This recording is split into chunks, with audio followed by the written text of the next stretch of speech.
And a very good morning. You're welcome along to Thursday morning's OTB AM. We're live and in glorious Technicolor across all our social platforms.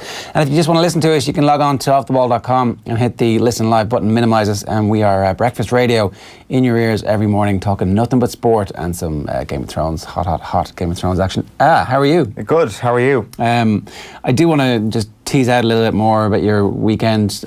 Just a quick reminder for anybody who's just joining us today. Owen took Monday off to celebrate Kerry's victory. The key point. And then obviously it was a funeral that they were having in the aftermath of Kerry's defeat against Mayo. But you've got history with the Mayo fans, which we didn't bring up yesterday. So your history with the Mayo fans is that you've been fighting with them on multiple occasions. That's not true. Mates of yours have been sucked into a little bit of argy-bargy in the terraces. Not true, really. Not 100% true, right? Argy-bargy's stretching it a little bit. There may or may not have been an incident last year in Castlebar, but that was strong words. Exactly, strong words. Tensions were high that day. It was Johnny Sexton's drop goal. It was a great win for Kerry on that occasion. Finger jabbing? Finger jabbing, yeah. And hands on. There was basically I'm just actually kind of remembering what actually happened on that occasion. There was a couple of words said about the referee, and then there was kind of like a little committee of Mayo fans who walked across their massive stand in Castlebar and was like, your behaviour was an absolute disgrace. You should be ashamed of yourself. To you? Not to me, God no. I'm very respectful on these occasions. And there wasn't actually anything at that level on Sunday, so it led me to believe that instead of being really, really bad losers, Mayo have just become really, really good winners, and they've got used to actually winning games. So they weren't giving out to you and your cohort? No, I would have been interested to see if they had Kerry actually won on that occasion. Because your buddy was doing exactly the same thing that he was doing at the time when the Mayo fans felt the need to walk over. I don't want to comment on Fergal Kelly's performance on the weekend. There may have been a bit of shouting here and there. It is also Thursday, by the way, and you're talking about last weekend. I know, yeah, but this bit of it, we hadn't dragged out your bad behaviour into the public eye once more. My behaviour was exceptional. I actually made the big screen on Sunday. Oh, did you? Yeah, I was. What did you do? Did you turn around and kiss whoever you were with? I actually didn't notice myself. I got a few texts afterwards. I was actually leaning across, chatting to somebody, telling them that there was a spare seat over here. So that was my moment. And TG Cahir put up their little Allianz banner right in front of my face. So I was there, and then suddenly they actually tried to remove my head off the screen, which kind of says all you need to know. A terrible day, all in all, I think it's fair to say. Nathan Murphy has a 20-minute Conor Murray interview coming up this evening on tonight's Off the Ball on News Talk. We just want to play you this clip. Here he is talking about the pressure to perform with Ireland. Have a look. You'd be lying if you said anything different. Yeah, you probably, that's the challenge. I suppose part of my game and what I pride myself on a little bit is just staying composed in the moment and staying composed enough in a pressure situation where you can make the right decision. And at times this season I've been frustrated with the way I've reacted because it takes me off task and I kind of get like I said, distracted about what I'm trying to do at the moment. So do you do much work on that? Do you talking to Enda McNulty when you're around the Irish Chamber? Do you have other people you talk to? Yeah, I know Enda well. Chat to him whenever I feel the need to. Same with the coaches, with Joe and Andy and Simon and Richie. You chat to them and you might go through a clip and say what are you thinking here? If you remain calm here, you might have been able to see a different option or whatever. So I think in a weird way it's kind of been an enjoyable challenge to see can you remain composed when things aren't going so well. So yeah, I suppose when we got into the season a bit and there was a few frustrations and you could see it coming out a little bit, then trying to address it and try and remain calm and try and have a positive your next action be positive and help yourself and help the team in a good way is probably that challenge. So yeah, this is the first time this amount of pressure has come on the Irish team, come on me as an individual. So it's about bouncing back from that. And look, there were moments in the Six Nations where I was really happy with. There was moments that I was frustrated with that I'm trying to work on. And Saturday came through. Saturday I was pretty happy with my game. So hopefully it continues. I want to get back to that level. I know I'm able to play it. Got a full 20 minutes of that goodness coming your way this evening on Off the Ball with Nathan. So Robbie Henshaw's in the papers today as well, talking about, he was watching on obviously because he was injured for the Six Nations, but they're all kind of talking about this pressure a lot. It's like it's become this, we've talked ourselves into the fear and loathing that we experienced in the Six Nations, and we're talking ourselves into a spiral and tailspin. Well, that's good that that's happening right now. that we get the spiral and tailspin out of the way right now. What if it lasts for the whole year? I don't like this whole, it's grand, we're getting this out of our way now. I mean, are we? Where's the evidence for that? Where's the evidence for that? I guess there's a certain sense of shock that comes from some of the performances. England, in particular, Wales, away from home, I don't know, was the lack of performance a little bit more forgivable? Either way, 2 terrible performances. Both of those were shocking. But also, the Dan Levy injury, I think, for me, actually kind of put things into a bit of a 2015 prism once again. It's like, it doesn't matter how many players you got lined up. Yeah.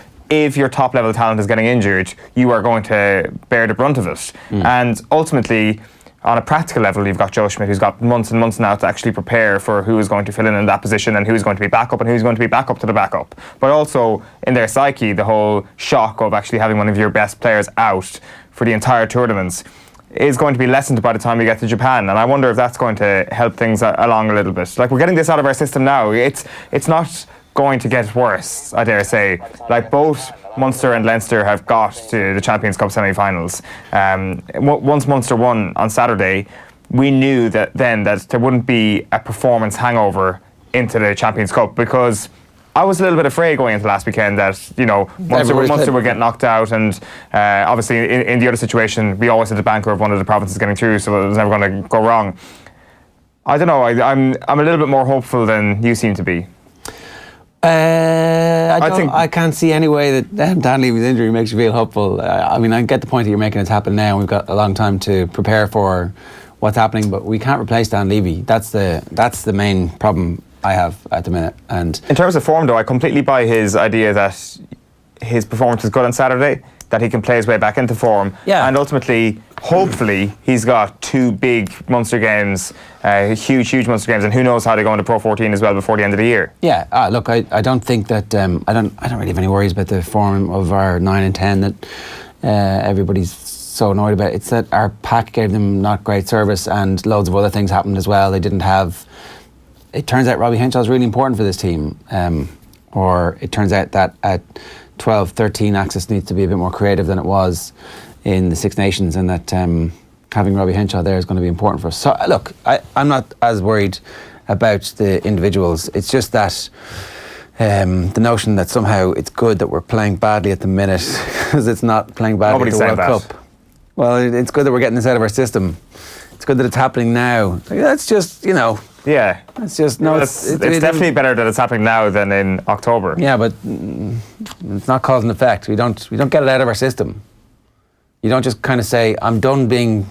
You kind of do, though. Like, I mean, it's not that there is a finite amount of bad performances in a team. That's not what I'm saying. But there is a reaction to this, which will help them react to the next setback they have. Let me compare and contrast your response to how the Kerry footballers are going with the Ireland team. You made the pronouncement that Kerry won't win an All-Ireland this year, that they're much further behind as a result of having seen them play against Mayo the last couple of times, and yet you're somehow hopeful that Ireland are going to massively improve between now and their bad performances versus what we would expect in September, October time. There's a pretty seismic difference between the 2 teams. Ireland coming off the back of their greatest every year in rugby versus a Kerry team who got schooled by a mediocre Galway team in Croke Park last year, a Galway team that haven't a prayer of winning in All-Ireland. So that's where Kerry are at. They're in with the crowd that haven't a prayer of winning in All-Ireland. So they made a step forward this year. Next year's their year. The age profile is much younger than the Ireland rugby team, and like they don't have like the comparison would be if Kerry had like Brian Fenton and Jack McCaffrey in their team, or like any of the 2. Like having a World Player of the Year in Johnny Sexton, having an unbelievable year last year, like you're not comparing like with like there. Very different situations. But the point is that like somehow this form is going to disappear, and this other form is the form that's the real form. But like that's not. I'm basing the idea that form can return based on real things. I'm not just going out on a limb here saying, well, hopefully it's going to be okay in the end. We've seen this team do a lot better. We've seen these players play at a world-class level and go toe-to-toe with the best teams in the world. That gives me hope. Well, yeah, look, it's an interesting question to ask. What is people's realistic expectations of how Ireland are going to get on at the World Cup at the moment, and what level of hope do they have after watching the Champions Cup performances? You can drop us a text on hashtag OTBAM on any of our social channels. I'm going to tell you what's coming up on the show this morning. Really busy show for you. Kieran Donaghy is going to join us with the shot clock around about 8:10. We'll bring you through the newspapers in just a moment. We've got the sports news around about 8:35 with Tom. Michael Obafemi is going to join us at 8:40 for a studio interview about a whirlwind start to his career and the injury difficulties that he's been having. And then Donal O'Neill is, of course, one of the founders of the GPA, but at the moment is better known as a documentary maker, and he's got a really interesting documentary on the go about cardiac screening, and this involves the legendary Meath and Down team from 1991 to see who is the fittest team at the moment. They're doing cardiac screening. There's a special screening documentary this week as well. And then Aintree 2019 kicks off today. John Duggan's going to come in and try and win us some money with some tips. That's coming your way a little bit later on as well. So now, time for the papers. Going to start with the Irish Times. There's a match report from the Spurs game last night. There's a match report there from the City game. It's obviously the lead. Business as usual, City counter to a predictable home victory. The Spurs match reports are the ones that lead all of the English newspapers because everybody's a Spurs fan who runs the London newspaper football coverage. FAI officials are asked to join Delaney at Oireachtas hearing. This was the news that we broke yesterday on the show when Fergus O'Dowd told us that they weren't happy with the attendees that are coming from the FAI to the Oireachtas committee next week, that they wanted a bunch of board members as well. And then in Land of Endless Yak, Treacy's silence says most. This was when John Treacy was asked to express confidence in the board of the FAI at yesterday's Oireachtas hearings and couldn't do it. The Times Ireland edition this morning leads with Treacy won't say he backs board of FAI. We must learn from the All Blacks then, says Robbie Henshaw. He's been watching All or Nothing New Zealand All Blacks. It's Amazon Prime's behind the scenes documentary, and learning from it in terms of how to deal with the favourites tag, because that's something Ireland clearly didn't do this year in the Six Nations, while Conor Murray is saying he'll get back to his best. The Irish Independent this morning, Cork club plan would be beginning of the end. This is the Club Players Association coming out against the Cork plan. Although obviously it didn't, it's too late, right? So Micheál Brady was responding to the Cork proposal, which suggested clubs in the county who played 2 matches without their county players in the championship. But it was voted down, obviously, on Tuesday night. So the other part of this story, which is interesting, is Rory O'Connor from Wexford, who's 20, says that he thinks by the time he retires, players coming into inter-county GAA will end up being paid.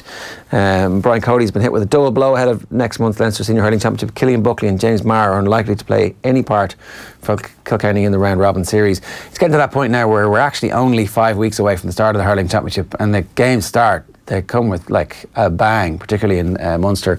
And the Murray backs Blandall step up for Munster and Ireland. So Tyler Blandall, obviously, in the continuing absence of Joey Carberry, Tyler Blandall may well be our second 10 at the World Cup. When does he become available? June, is it? He's already, is he not? Oh, of course he is. It was the injuries that prevented him from getting involved, wasn't it? Qualified in 2018, yeah. Back page of the Irish Daily Star is Home Sweet Home. Son gets Spurs party started. They haven't actually come up with a name for the stadium yet. Is there going to be like a Twitter poll and Stadium X Stadium Face gets voted as the name for the stadium? De Gea, Duggan, Manchester United are ready to risk losing David De Gea for nothing next summer after failing to agree a new contract with the Spaniard. That'll be a massive loss. And Treacy is sure FAI will show. He's talking about the FAI and their request to appear before the Oireachtas Committee on Sport next week.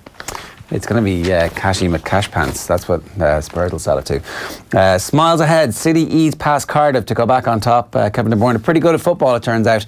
Man City really ruining the drama by going a goal up in the first 10 minutes of every game they play at the moment. Yeah. Fulham at the weekend. Last night, it's like, okay, yeah, real drama here. Let's flick over and see what's going on at Spurs. A new structure, a step towards restoring cut and thrust of Cork Championship. So Donal O'Grady comes out in favour of the reforms. Tommy Martin, heaven is being a young Limerick hurler. Praise for Heung-Min Son.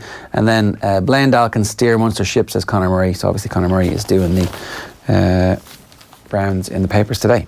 The back page of the Mirror is Flying Start, the flying beside Leroy Sané's head. City stroll to the top with a win to turn heat on Klopp, and then start beside Heung-Min Son's head. Spurs begin life in a new stadium with fireworks and vital victory. Yeah, the stadium looks pretty amazing. It's the type of stadium that is being heralded as the best stadium in the Premier League and the best sports stadium, therefore, in London and beyond, and the type of one that people will actually make a journey to go and see the stadium. So we haven't really, I really have to go and see the Etihad or the Emirates. Like, not really. Or the London Stadium, definitely not, because the atmosphere is crap. But this one, you're like, actually, I wouldn't mind seeing this. Yeah, I don't know. Henry Winter is like comparing the South Stands to one of the instant classic when it comes to an end at a stadium.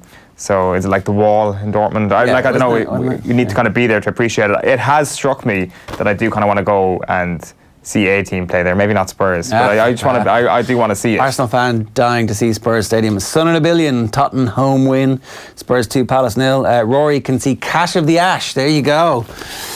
Rory O'Connor believes GAA pay-for-play is on its way sooner rather than later, and I'll be Oba. The injury for Danes is Michael Obafemi is going to be fit. Son's happy homecoming is the front of the Telegraph. The Daily Mail goes with welcome home. Son and Ericsson fireworks light up Spurs' new ground. While David Snate is writing that Treacy declines to offer backing to FAI board. Racing Post, Aintree Mania, and they have Faugheen, Bouverdare, Clan des Obeaux, Bristol Demai. Do you know what they're doing? Aintree Mania. Come on, what do they got? What's going on here? What's going on here, on? This is show us like panic face, please. Close up on Owen's panic face. I'm absolutely chilled out here. Yeah. What's going on here? What's the cover? What are they channeling? They're channeling their inner. Come on, fill in the blank. You know it, You know it. Aintree Mania. Where's Aintree? Aintree is just outside Manchester. Is it Liverpool? Beatlemania. Hey, welcome. I can't believe that's welcome. I've been told Aintree is like a good starter pack for kind of casual racing fans. As in, it's just as good to go drinking there all day as it is to go watch the racing, and the racing is top quality as well. Oh yeah. As in Cheltenham, you're kind of like you need to be able to not only bluff, but you need to actually be very knowledgeable and wise about racing to handle yourself there. I think I think by all accounts Aintree there's a bang of the Kentucky Derby off it. Not sure if that's a positive or a negative. Oh no, it's decadent and depraved. Oh right, nice one. That is positive. Back page of the Herald is City turn up heat on Reds. Champs go top by 1 as Spurs open their new stadium with a win. And then finally, the Guardian. Home sweet home, they say. Sun shines for Spurs and perfect start to life at new stadium. Okay, so some stories from the newspapers. You want to start with the profile of Mike Dean, because there's not enough Mike Dean in our lives. Owen, you want to bring some more? You want to drag this out into the light and just reveal his true character to us all? Do you remember Peter Walton? No. Premier League ref. He's got a column in the Times Ireland edition this morning saying we should celebrate Dean the way he celebrates goals, which is always a great headline to start Mike Dean. So, of course, he got his 100th red card in the Premier League the other night. Notched, I think is the... Notched, yeah. Dished out his 100th. It's time to take our hats off to Mike Dean and applaud, says Peter Walton this morning. So Mike, who's now 50 years old, looking well for 50, will not have been aware that he was one dismissal away from his century, but he was alerted to the fact. I think Mike Dean was very aware of the fact that he was on 99. Scrawled out in blood on the wall of his Jack's at home. This is a guy, says Peter Walton, whose idea of a great weekend is to referee a Premier League match and then have a round of golf on the Sunday. He plays off a single-finger handicap and was a caddy on the Ladies European Tour in 2015 for Sophie Walker at Helsingborg Open. Something I did not know. Top caddy, Mike Dean. I like the way people kind of talk about Mike Dean's body language and how he's always kind of taking the piss out of for that. But Walton is kind of speaking about it in a very positive term, saying that he's not afraid to show his sense of humour and character in the field. Just look at the way he celebrates goals and his pronounced hand signals after he has made big decisions. When you make a great decision, you get a warm glow inside. Some people have to punch the air or clench their fist, and he is one of those people. And apparently he's a very funny man. He says his one-liners in discussion groups are legendary. He's a very sharp-witted and intelligent guy, and you have to be very careful what you say around Mike Dean, which I'm sure goes for some of the players as well. So congratulations to Mike Dean on a great caddying career, great refereeing career. 100 not out. Yeah, I mean that's all you want, isn't it? We should talk a little bit more about this Spurs Stadium. Why have you finally got convinced? The pictures, it wasn't the opening ceremony, it wasn't any of that stuff. It was actually, it looks like it's a great stadium. It's like there's everywhere is a good view. It's got a weird kind of different. Imagine if the Aviva had the other side finished, right? It would definitely be one of the best stadiums in the world. It's got this cool, looks like a floating spaceship thing. It's just that they forgot to finish one side of it. Yeah, I don't think they've managed to finish the 4 sides of this stadium. It took a while, but they got it done. Is the Aviva Stadium, in terms of being like, I don't think that would bring it up to a par with this if it just had 4 sides. Like, it would be a start for sure. I mean, who knows? A full stadium. But that fourth side could be really steep. It could be a wall. Yeah, maybe. And we put all the away fans in there, and they get a massive advantage. You know. But well, apparently they have deliberately gone very, very steep with this to make the sound reverberate a little bit more in the Spurs stadium. The screens are the largest in Western Europe, and Alison Rudd saying this morning that perhaps they're a little bit too big. I think the Spurs fans themselves got a little bit intimidated last night. The Crystal Palace chanting, can you hear Tottenham saying, is this the Emirates? They were asking as they were chanting. So it'll probably take a little bit of time for the Spurs fans themselves to actually get used to it. It's a stadium from the future. We haven't seen the likes of it on these islands at any point recently. And apparently, according to football writers, it makes the Emirates look archaic. It makes Anfield look archaic, although there's a certain charm to that. So, like as I say, I really want to go and I really want to just see this thing, and it seems to combine the idea of being futuristic with the kind of old school ability of a stadium to make an atmosphere great. Yeah, I mean, stadiums like Anfield being archaic, happy days. That's the whole point. That's why they have tradition and stuff. It's like, if you're going to build a new one, what's the Emirates like? Grand. There you go. That's exactly what you don't want. You want it to be absolutely sensational and stunning if it's going to be new, as opposed to, oh yeah, every view is the same and every toilet is the same and every concession is the same, overpriced and expensive. Very plastic, I would say. Like, maybe it seems that it could be perfectly fit in with an NFL stadium. It seems that that's what it's based on. It seems that they've just taken the American model and just implanted it into North London. Yeah, I saw Miguel Donaghy, who had a tour of it this week, was tweeting about the fact that it had been heavily influenced by some of the NFL stadiums. I mean, like, they keep building new NFL stadia. Obviously, there's only 32 teams, so one of them is probably constantly being moved or upgraded or whatever, but the one in Atlanta looks pretty amazing from the outside. It's kind of got that kind of like weird steel and silver stuff that okay, well, this is at least an architectural, there's been some thought put into this, as opposed to let's put 4 sides of a stadium up. I mean, there's a charm to Sunderland doing it for whatever it was, hardly any money. And ours ended up costing $500 million. Like, you know, what's the big deal? Ours was basically a 3-sided Allianz Arena. If they were building it now... Allianz Arena also very cool. Yeah. I've been there, that's nice. Like, is it cool in the sense of kind of flashy, cool amenities, or as in nice as in atmosphere-wise? I don't know if I was at a game there. I can't actually remember. I think I might have been. But... I presume it's good for, like, it's well designed, it looks nice outside. What else do you want? Apparently it was like a scene from Minority Report of Blade Runner. Futuristic films that are meant to unsettle us, being in the stadium last night, which is a good line. Like, if you get unsettled by a piece of architecture, it's probably a good piece of architecture. Yeah, totally. News reaches us from Rochdale that they have a new manager. Mm-hmm. Brian Barry Murphy, cutting his teeth. He's been the stand-in manager for the last while as they've been battling against relegation, but he did so well, 4 games, 2 wins, 2 draws, that they're now just in relegation trouble as a function of goal difference. And so there you go. He's 40. He's been at the club since 2010 and they've handed him right. That's a very long time, isn't it? He's young, hungry for success and extremely talented, said the chairman, Andrew Kilpatrick, which is lavish praise. So best of luck. You can't start any lower on the football totem pole than Rochdale, but like a bunch of young Irish managers making it in the lower divisions is exactly what we need. Yeah, exactly. Cork representing on the international stage once again. Like it's obviously a theme with Cork hurling managers at the moment in terms of having somebody involved in professional football in the UK. Between John Myler and between Jimmy Barry Murphy. So who's next? Who's the next Cork hurling manager? Is obviously between them you had Kieran Kingston. His son, of course, has chosen hurling over soccer. So maybe that might not happen on that front. But yeah, best of luck to him. You kind of think about Jimmy Barry Murphy, the Cork manager, and what has he given to his son? I wonder, is he going to bring any of the Corkonian rebel tactics to Rochdale? We'll wait and see. Yeah. All right. One of the other big stories that obviously is in all the newspapers today is the fact that John Treacy declined to say yes to having confidence in the FAI board.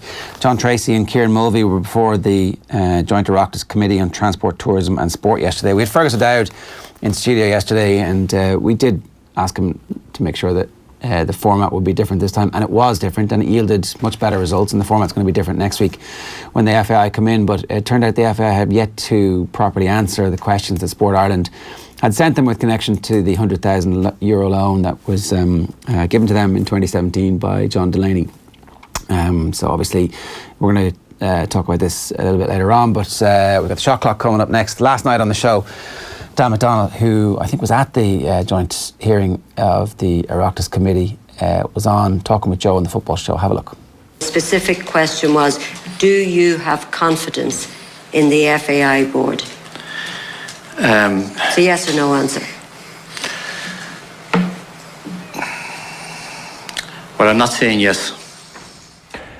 Probably, Dan, from what I saw a good bit of it, the most dramatic moment of the Oireachtas Committee this afternoon there. Yeah, definitely. I mean, it's a small room, Joe. You know, and obviously you're watching it on, you know, people that are watching it on a stream or, you know, TV or whatever way they were watching it. I mean, the size of the room is what you see on the screen, you know, with the exception of maybe 2 rows at the back for a viewing platform, you know, so there's around, you know, maybe 10, 12, 14 sort of media in there going in and out. So, I mean, when you're close enough to sort of, you know, you could sort of not quite tip someone on the shoulder, but be pretty close. And yeah, that sort of silence when he was about to deliver that answer, certainly you could feel it. And you know, the significance of what was being said, it was being digested, but really it wasn't massively out of tune, his answer, with what they've been saying consistently throughout their appearance. Thinly veiled frustration, I would say, as well, with the fact that the FAI only responded to a second Sport Ireland letter late last night, hand-delivered this morning, and the gist of that letter was, well, we can't really give you any more information about this €100,000 loan until the Mazars audit has taken place. And John Treacy said there is no legitimate reason why they can't provide us with that information. In fact, they're obligated to. Yeah, and this review, of course, that was commissioned and announced last week, you know, well after the initial correspondence, say, with Sport Ireland about this issue, well after the story broke initially. So, you know, the FAI now is saying that they're effectively, you know, they're commissioning a review to find out the circumstances behind something which actually, in an initial FAI statement, in response to the furore, they said that the board of the FAI had been informed of all matters. Yeah. Now we were being told that they cannot reply to someone else's queries on this matters until they have an external review. So I think people can digest that in whatever way they choose. Yeah, that story's going to run and run. So that's your papers. And we're going to start with the shot clock. It's the shot clock. It's with Kieran Donaghy every week. It's fairly simple. We get 7 topics. We've got 2 minutes. The air horn sounds at the end of it. And you guys can declare your own winner after that. But I think it's always pretty clear what happens, right? Isn't that the truth, Kieran? Everybody knows what happens? Well, that's what you say at the start of every show, Joe. So we're just going to go with that for the meantime. Let's start. Mayo for Sam. Kerry for your holidays. Mayo for Sam. That's what we're thinking after the league at the weekend. I think you had Kerry to win by 4 points, and did they lose by 4? What happened here, Kieran? Sure, it's I had Kerry. I fancied Kerry to win. They lost in the league game in bad conditions in Tralee, and I just fancied them to have that kind of hunger and that probably a bit of an edge about them, trying to rewrite that wrong. They were right in the game. It's a funny one. I've watched it twice. We're disappointed to lose. But at the same time, having not played great, we're kind of right in the game late on. So it's a bit of a confusing one for me. Let me get to your analysis a little bit later on, because I want to specifically talk about the level of celebration that happened afterwards. Kerry famously celebrated the 2017 league final fairly hard. Here's Andy Moran celebrating this because it's his first league title after 6 million games. Have a look. If I'm being honest, if you asked me the 8 a.m. this morning, but I'd been saying it's a National League game, it's final, would love to win it. But you hear the music afterwards, you see the goal going in, and until you experience that, I don't really think he can imagine how important it is. And if I didn't experience it, I'd have never known it. But I'm very happy now that I've experienced it and seen it. And listen, we need to build now for the summer and try to go for the big one. Yeah, sometimes these things don't matter, but this one feels a little bit different. It feels like it might matter, Kieran. It does, and to be honest, for fellas like Andy and Keith Higgins, I'm absolutely delighted for them, because they've put in a lot into that Mayo jersey, and you know, it is about winning things, and the National League is a really big competition now. It's the most competitive out of all the single competitions. Probably you get to the when you get to the knockout stuff in the summer semi-finals and finals, it's at its peak then. But the league is where it's at right now, and you know, they've won the league against a lot of very good teams, and they had a shaky patch through the middle of it. So I think I remember people saying like 4 or 5 weeks ago that Mayo, after losing to Galway and they got hammered by the Dubs in Croke Park, that they were gone. No, Mayo are back. So it just shows you from game to game how much it can change. But no, great to see Andy and the boys, and great to see the Mayo fans after the game. People said did they over celebrate? Not a hope. Enjoy it. Every win's a big win in Croke Park. Yeah, you guys know that very well. Here's 2017. You're celebrating. Look. Bottom left corner. This is a Tommy Rooney video special here. Dean Rock hits the post, and who's that jumping on the pitch? Yeah, you'd swear you put a lot into that league. Rocked up for the final, having not trained all year. But yeah, no, that was look, exactly. They're there to be won. That was a big one going against Dublin, because they were so dominant at the time. So if only you got a chance to show them in the summer. Yeah, you never know. There's teams lining up now. We'll see who comes. Next up. Old Firm Taunts, just watching the game last week and watching Scott Brown at his very best, just reminded me of some of the games that we used to play against teams that were good at taunting you and good at taking you out of your comfort zone. Who? Name names. Who's good? Tyrone. There you go. We knew it. It's Tyrone. Yeah, they were. Yeah, there's Joe McMahon, and Joe. I learned a lot off of Joe actually, because in 2008 he was there. You see him holding his head, nothing wrong with him, but just. I'm looking down, kind of going, oh my God, get up off the floor. But yeah, no, they do test you, but it's kind of always gone on. Like if I look at what certain teams. Who's that? Yeah, that's probably me doing a bit of taunting, but that's me reacting to the taunting from Paul Hearty. But it's always gone on the game, Jar. It was more physical back in, if you look at soccer games and football games back in the 70s and 80s, it was physical threats that fellas were saying, you come in here now and I'm going to break your legs, and that's what was going to happen to you. Whereas now it's gone, you can't really go there. And then you're all friends again. Yeah, and that's the learning point I took from it is are you willing to go to the edge of the line to win for your team on the biggest day? Are you going to do that in a physical manner, but are you also going to test your man on a mental level and see is there flaws in him, and see is he going to crack? And you know, you see golfers, you play against golfers, and you see them starting to crack, and you see the pressure starting to mount on them. That's without any talk. So if you can crank up the talk a bit, it's gone on in basketball for years. Trash talk, George. Yeah, totally. Sledging, they put up loads of names on it. But what if it goes too far though? What if, like, so you've heard of numbers being written of like family members, girlfriends, wives, whatever? That's too far. That is too far. I don't agree with taking it to the air, but I do agree with testing your man to a certain level and just really finding out, is this fella mentally tough, or is he going to crack? Because if he cracks, and we see golfers cracking, you see their game going all over the place, that can happen to sports people in every code. You react to Hearty, but you scored a goal past him, so like that's okay. Have there been times when you've reacted to people and you got carried away and you shouldn't have? Yeah, absolutely. There was 2 games in 2007 that I got sent off in the league for reacting to both verbal and physical stuff, and I kind of made my mind up after then to play the rest of the career the way I did, which was kind of be in your face and try not to be the guy that's reacting, basically. You are the one who will be reacted to. Well, yeah, exactly. Yeah. I'm the one who knocks. Test their pulse. All right, the next one is March Madness. Here's the story, right? We have, for anybody who's unfamiliar with March Madness, it's this month of basketball where the best college teams in the States go for a straight knockout. All of America goes completely mad for it. People do brackets. Very hard to actually win anything with those. And it gets this massive coverage and hype and audience, and it's a real sign of if you put stuff together and make knockout things happen. People are interested. It's like a World Cup for college basketball every year, and it gets bigger and bigger and bigger, and the players get nothing. Yeah, the players get nothing.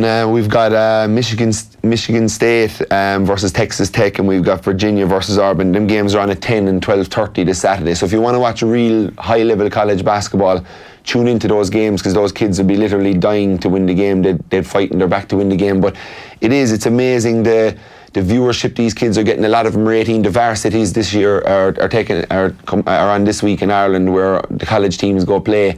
And the difference between a college player in America and a college player here, these games are getting 20 million, 30 million viewers for an 18-year-old playing at the highest level with his whole family watching, and it's serious pressure on 18 and 19-year-old kids. It's literally amazing what they're doing. You're right, they don't get paid.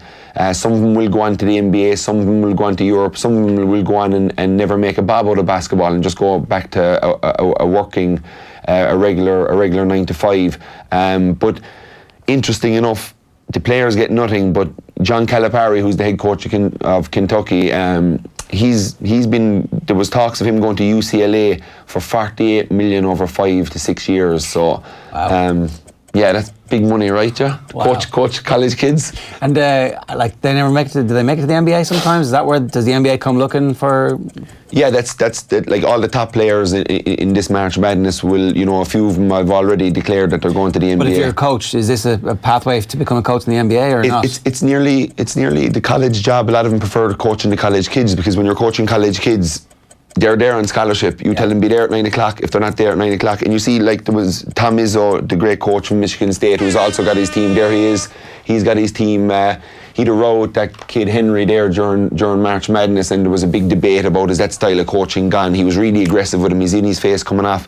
I think there was a bit of showboating at the end of a quarter, at the end of the half, or just before a timeout, and Tom Izzo is right in his player's face, and he sits him down into the huddle of the bench, and he goes at him again, and people are saying, that type of coaching is gone. Yeah. I was loving it. We all want to pat each other on the backs, and we all want to be cool in the dressing rooms, and that's all well and good, but there has to be a small bit of both. You can't just be this melancholy guy. Did you have coaches like that who would... Yeah, I did. I had guys got in my face. I always reacted well enough to be honest, because I nearly want to prove them wrong if they went at me about something, by doing it better, which is probably what they want you to do in essence. But I've had both, and I like both. But I think the coach that has the at the right time that he can spark you. What'll you be? I'll be possibly a bit calmer most of the time, but then there will be a time where I will call somebody out if I feel it needs to be done. Yeah, all right. Yeah. In their face, shouting at them? Yeah, maybe not as bad as Tom Izzo was there with young Henry, but could get out of hand. Topic 4, shaky Liverpool are still winning. So, I've looked at the run-ins, and I wasn't so confident a few months ago, but I think Liverpool might do this now, 6 games to go. If they do, it's going to be the greatest achievement that we've seen in the Premier League. It'll be as good as anything. No, it won't be as good as Leicester's. I don't know. No, stop. I don't know. I think it will. I'll tell you why. Because Leicester was a fluke. Leicester was a complete fluke. All the other teams were crap that one year. You can't say a fluke is winning the league in 38 games. Let me build a case for this. Okay. Because this Man City team are winning games routinely, and they're 2-0 up after 40 minutes in every game they're playing at the moment. The game is over before half time. They're just in cruise control. Have they won 21 out of 22 games so far of their last 22 games? It's an unbelievable record. They've got so much money. They've got the best manager that we've seen in world football in 2 decades, and the whole system is built around his style of play and acquiring players that are rising to be brilliant at the moment. Liverpool have come from not great to this point where they're matching them stride for stride in the space of 2.5 years under Jurgen Klopp. If you remember back when Klopp signed, loads of players got injured and there was all this stuff about how Klopp couldn't actually manage a team properly. Yeah. And then the style of play emerged, and he changed it. He changed from a style of play that reached the Champions League final to be something completely different. And if they manage to topple this Man City team, I think it's going to be one of the greatest achievements that certainly that I've ever seen in football. I just don't think they're going to do it. Yeah, there's 6 games to go. Man City have Spurs. They have them in 2 Champions League games, and then they have them the Sunday afterwards, which could be a bit shaky no matter how they go, because if they lose that, all the pressure will be on them to beat Spurs again. Spurs will have confidence we've beaten Man City over 2 legs. That's Liverpool's big chance, really. I think it is, yeah. And Man United as well as a derby game at Old Trafford, that can go anyway. They've also got Leicester, who've taken points off all the big teams. Now Liverpool have Chelsea, but they have them at home, so yeah, they have to look. We were kind of like it with our basketball season this year. We were always behind because we had a game in hand, whereas both teams have played all the games. Now Liverpool are chasing, so they are relying on somebody else to do something for them. So, but I don't know.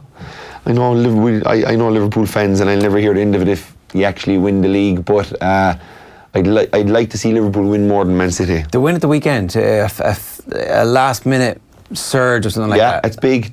That's big momentum-wise, because that can carry you. They've got Southampton next, then they got the big Chelsea game. If they can get 6 points out of them, and in that time, the boys Man City have played Spurs, so it's... The ecosystem of a dressing room is very fragile. Stuff like that begins to happen, and everybody starts to weirdly believe. It's completely superstitious, but it happens in sport. It does happen in sport, and they were on a bit of a shaky patch, and they've had 4 wins out of their last 5 games, Liverpool, which is big at this time of the year. So yeah, they're keeping it on the tracks. Okay, so news this morning from a press conference. 20 years of age, Wexford hurler Rory O'Connor is in the paper saying that by the time he finishes his career, he thinks players will be coming in and getting paid to play GAA. Now, if you think back to a report that was commissioned, one of those other GAA presidents commissioned it, that never saw the light of day, that actually advocated that players would be getting paid by the year 2034, far enough away in the distance so no one actually has to worry about it, but current enough that everybody has to have a conversation about it. Obviously, pay for play, it's never going to happen in the GAA, we all know that, it's an amateur organisation, but is he right? Is there a point in the future, Kieran,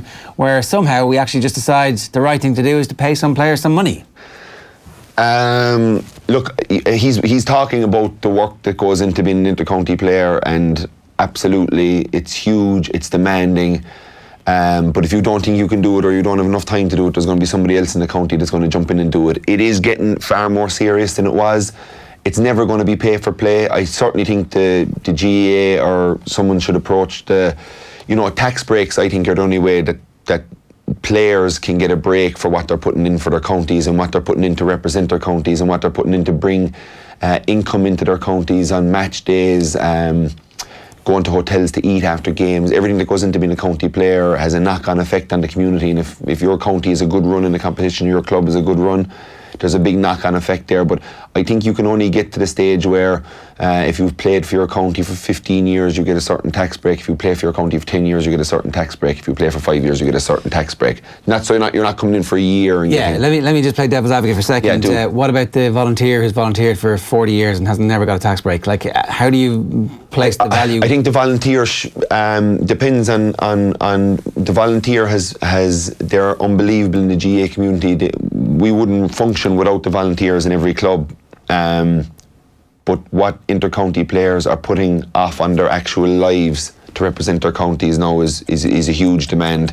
Whether it's college, whether it's staying in college for another few years so we can be professional footballers, because that's what a lot of kids are doing now, and that's wrong, because you need to get out into the workforce, you need to find out what you're about, you need to go earn money, you need to go buy a house, set your life up for your family and stuff. What about the other thing that's happening, the drain on the best young players to the AFL, because the lure of professional sport is so great. So Mark O'Connor of Kerry heads off to the AFL to play. Apparently he's making a huge impression in the last few weeks, and apparently he's Kerry's best midfielder at the moment, according to Owen Sheehan. So that's just going to continue to happen, right? It's going to happen more and more. It's going, that's the lure of it. It's like the kid that's very good at soccer and very good at football, and next thing they get a call at 16 to go over to Southampton or somewhere. They're going to, it's a no-brainer. But like, I don't even think that the tax break is going to keep fellas in Ireland. I just think it's a reward for everything that they're doing that actually makes their life harder when you retire. We're going to have a lot of fellas retiring there at 30 that might have 2 years of work behind them because they've been in college so long, or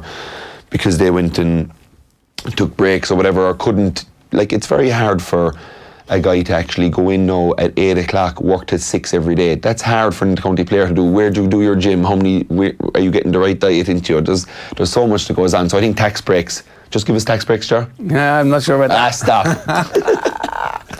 You're on an island there for now. Anyway, did the attacking mark work? This is what we want to ask about the league. So obviously the rules come in just for the league. We revert back to the old rules for the championship now because that's how things work, and maybe they'll be introduced after Congress next year into the championship. Does the attacking mark work? Do we want the game to be more like Aussie rules? What the hell? What do you think, Kieran? Yeah, do we want the game to be more like Aussie rules? What we want is trying to figure out the game to be more enjoyable for the viewer, more enjoyable for the person that goes to the game, that buys that ticket, that takes his family on a Sunday for a 3-hour drive up to watch a game. What we want to see is that buzz, and we get it hurling all the time, the high ball's going in, it's 50-50, there's guys competing for it, there's guys scrapping for it. It brings great excitement to games, and I think what the mark brought to the GAA and the league was it brought a bit of excitement again. That big ball was going into the square a bit more often by most of the teams would try it, and you know, it was something that was working, and some teams were getting joy off it, and fellas were catching the ball, and now you were able to play on and try and get a goal, which is always the answer. If you catch a ball in around the house, is to play on and try and get a goal. But if you land in the 3 or 4 around you, you take your mark and you take your point, and it encourages guys to kick in the ball a bit more, which encourages guys to take risks, which is what football has gone away from slightly, which is what I didn't like about it. It was a turnover was kicking it into the full forward or the corner forward or whoever, the big guy inside or a small guy, kicking it in high, turning it over, and it's a turnover, and it goes down in your stat sheet. Kieran had 3 turnovers again. Yeah, I took 3 risks. I was trying to put in 3 good balls to Tommy Welsh. Yeah. Like, are they turnovers? Oh, sorry. Do you know what I mean? Like, Is that a real conversation that happened? I would be saying that I fought long and hard to have it in, that if someone put in a diagonal ball, that it was not counted as a turnover, right? Just put it in and we'll talk about it afterwards. Let me try and worry about winning it. But it is a conversation that happened because I felt fellas were getting a bit cautious with the ball, because turnovers and stats, and how many stats do you have, how many times do you have possession, how many turnovers did you have, how many kick passes, how many hand passes. You know, if you have 25 possessions and 23 hand passes, what are you really doing in the game? Like, you know, who cares? Yeah, who you unlock and what defence you unlock, like the ball Aidan O'Shea put in the last day. Yeah, like, what a sensational ball. Yeah, he could have got it and hand passed it off, but he saw a goal, he saw a chance, and he delivers a pinger on the outside of his left, and it goes in around the house, and it's perfect, and they should get a goal off it. So it's yeah, I think the mark has been brilliant, and just because it's an Aussie rules rule, you know, we talked about it in Shot Clock episode 1.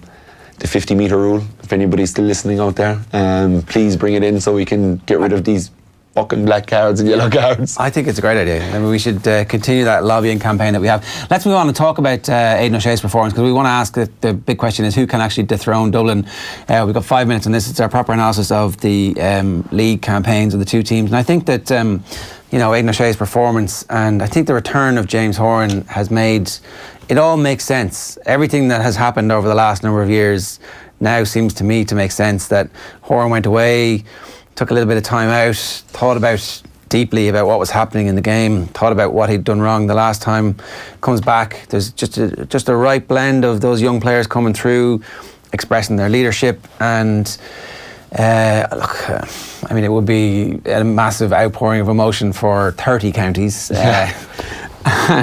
If Mayo were to win, it would give a lot of teams a bit of hope.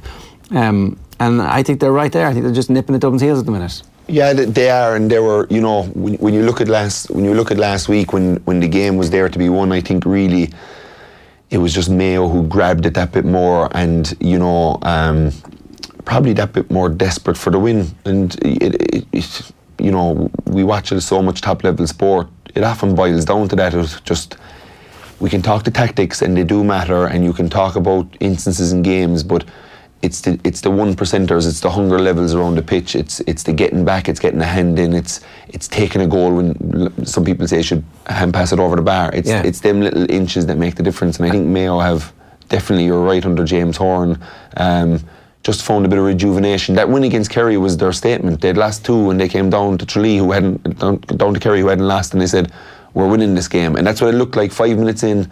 I was doing commentary for Air Sport. 5 minutes in, I looked at Willie Joe Hadden and I said, Kerry are in trouble. I just knew by the way they were going about it. I think it's interesting too, listening to the clip that we played a little bit earlier on, when a team, it wasn't that they didn't want to win. It was like, I'm not sure about this. Andy Moore was talking about, 8 o'clock this morning. If you'd said to me, I would have said, no, it doesn't actually matter. But then when you do win, There's a difference. It's like a dam bursts. Yeah.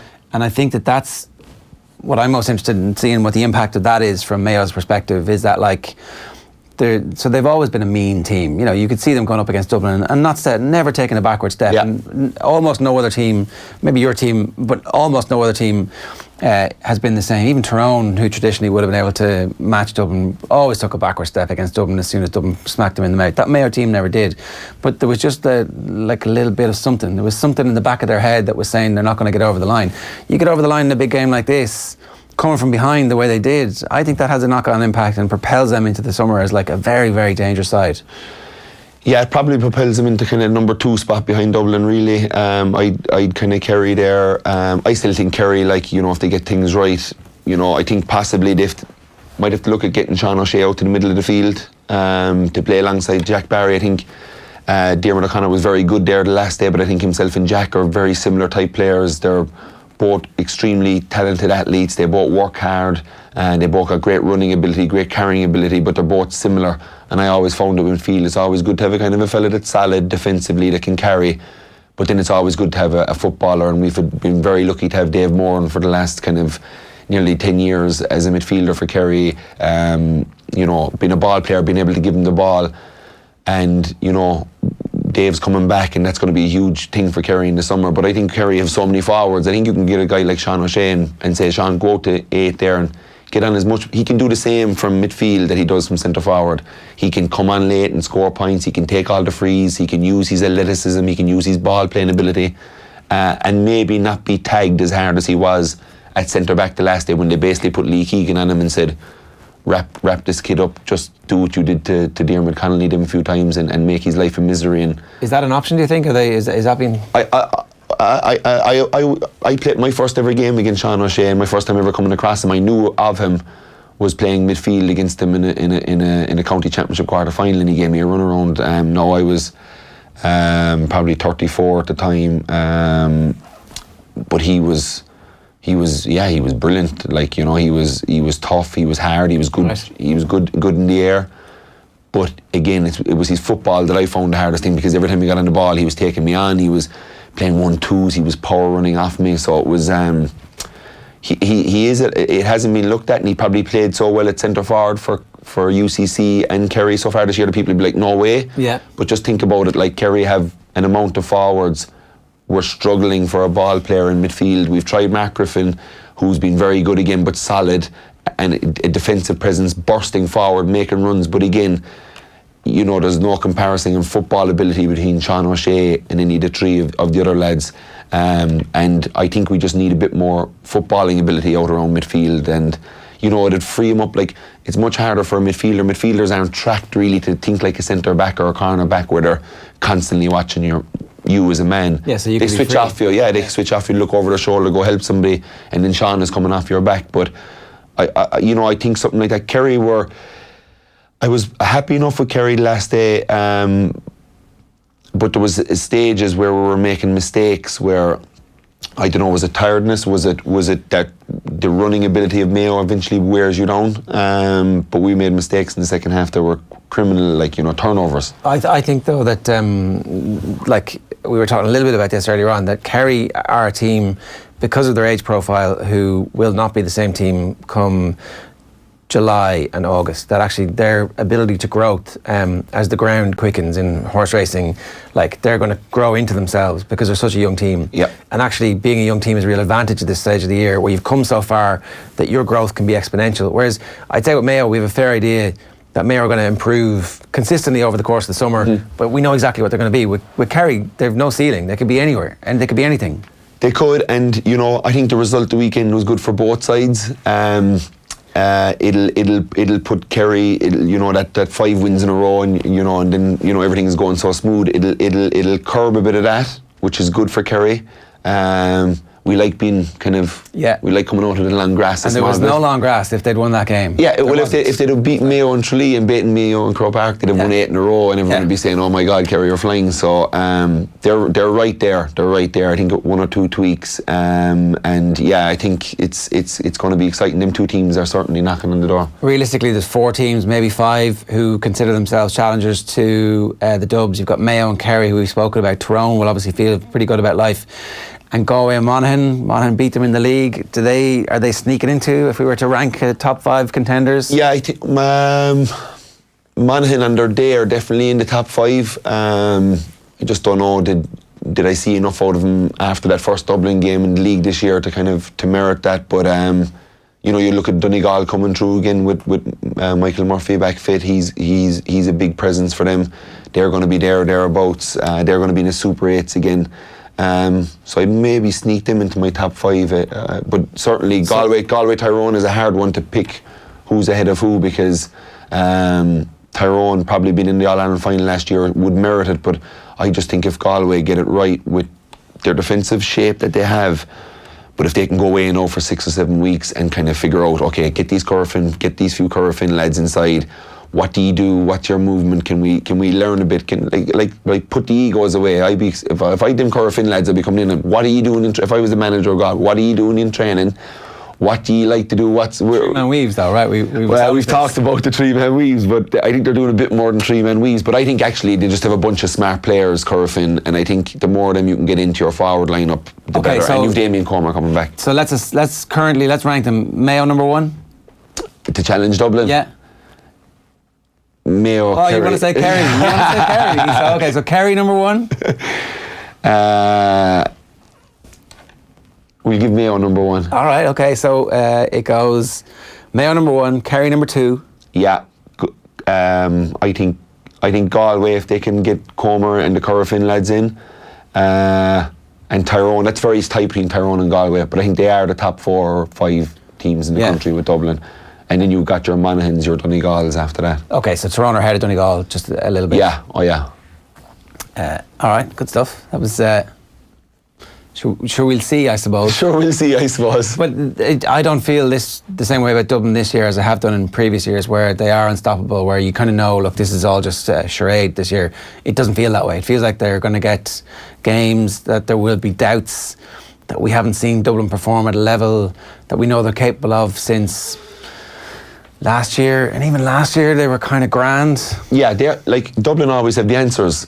And it's until somebody can prove that they don't have enough answers in a day, that's when we're going to find out when this team are beaten. But up to now, in the last 4 years, whatever way you throw it at them, whether you do what we did in 16 and you win 5 points up and you'll get all the momentum, they figure it out, they come back and beat you. Whether they can see 2 own goals against Mayo, they'll come back and beat you. So somebody's going to have to test them properly and test their pulse and have the physical ability to play with them, but also have the bit of magic, have the bit of picardia that somebody's going to, up front, is going to just have one of those games where an Andy Moran gets 2-4 or David Clifford gets 2-5. It's going to need someone to grab it by the scruff of the neck, and that's down the road, and that's what it's going to take a team to do. Yeah, and it's something to look forward to properly. Shot clock is over. Kieran, good stuff. Thanks very much. Thanks a million, Joe.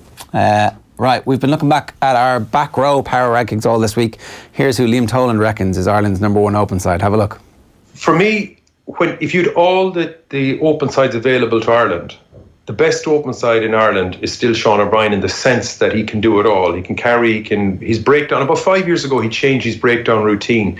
Maybe it was a result of being part of the Lions tours and that sort of stuff and learning from that. But he definitely became much more technically proficient around the breakdown. But he was doing all the other stuff as well. So my worry for him would be that how much damage has been done to his hips, his back, all the kind of the muscular skeletal system of him. Will he ever get back to the level that we know, his world-class level? And only time will tell that. But I'd have concerns about, is he able to get back to that level? Will his body allow him to get back to that level? And that's the big conundrum for him. When you shift off him then, his absence through injury has given us a sight of Dan Levy, Josh van der Fleer and other options as well, which shows that they're different players to him. But Dan Levy in particular, I don't know their top end speed I'd say O'Brien looks faster than him, but the work he does around the breakdown is almost Pocock stuff. It's Hooper stuff. It's really, really, really important. It's a totally different style. So the solution for Ireland and Leinster is going to be interesting. But we saw Rhys Ruddock playing at 7 for Ireland against South Africa. So the balance then becomes, like Conan showed last Saturday, why I think he's such a brilliant ball carrier. He creates space. If you had him at 8, you could conceivably have a Peter O'Mahony and a CJ Stander in the back row as well. You can dilute that with a variety of, and Jordy Murphy comes into the equation hugely, and Jack O'Donoghue and Tommy O'Donnell. Jack O'Donoghue came on, who started in Thomond Park there a couple of weeks ago. I thought he was brilliant for the opening 40 minutes. So there is strength and depth, but no one quite like Sean O'Brien.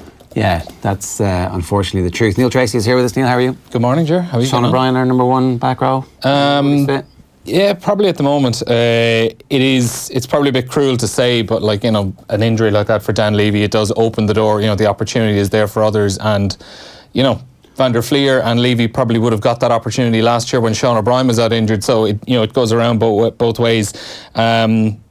Also there as well, Liam mentioned them all, Rhys Ruddock, Jordy Murphy, Josh Van der Fleer when he gets back fit. Even Jack O'Donoghue is kind of coming in around the outside. He's getting back to his fitness. We might see him get a few more games towards the business end of the year, but there's a spot there and there are a lot of contenders. I think Sean O'Brien at the moment just about has it. Yeah, it's interesting that we were all kind of like, the World Cup squad is so deep now that there's no chance for anybody to be a vaulter, and now here we are a few months out going, well, actually there could be a few vaulters. Mm-hmm. So maybe let's are good.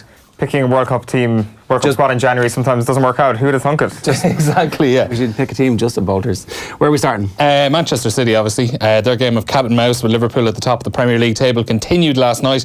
They retook top spot with a comfortable 2-0 win against relegation-threatened Cardiff. They barely broke sweat to earn the 3 points. First half goals for Kevin De Bruyne and Leroy Sané made it a very comfortable night at the office. It's the third time the Premier League lead has swapped hands in the last 5 days. It can be 4 in 6 days tomorrow if Liverpool win away to Southampton. Cardiff, meanwhile, are 5 points from safety with 6 games to play.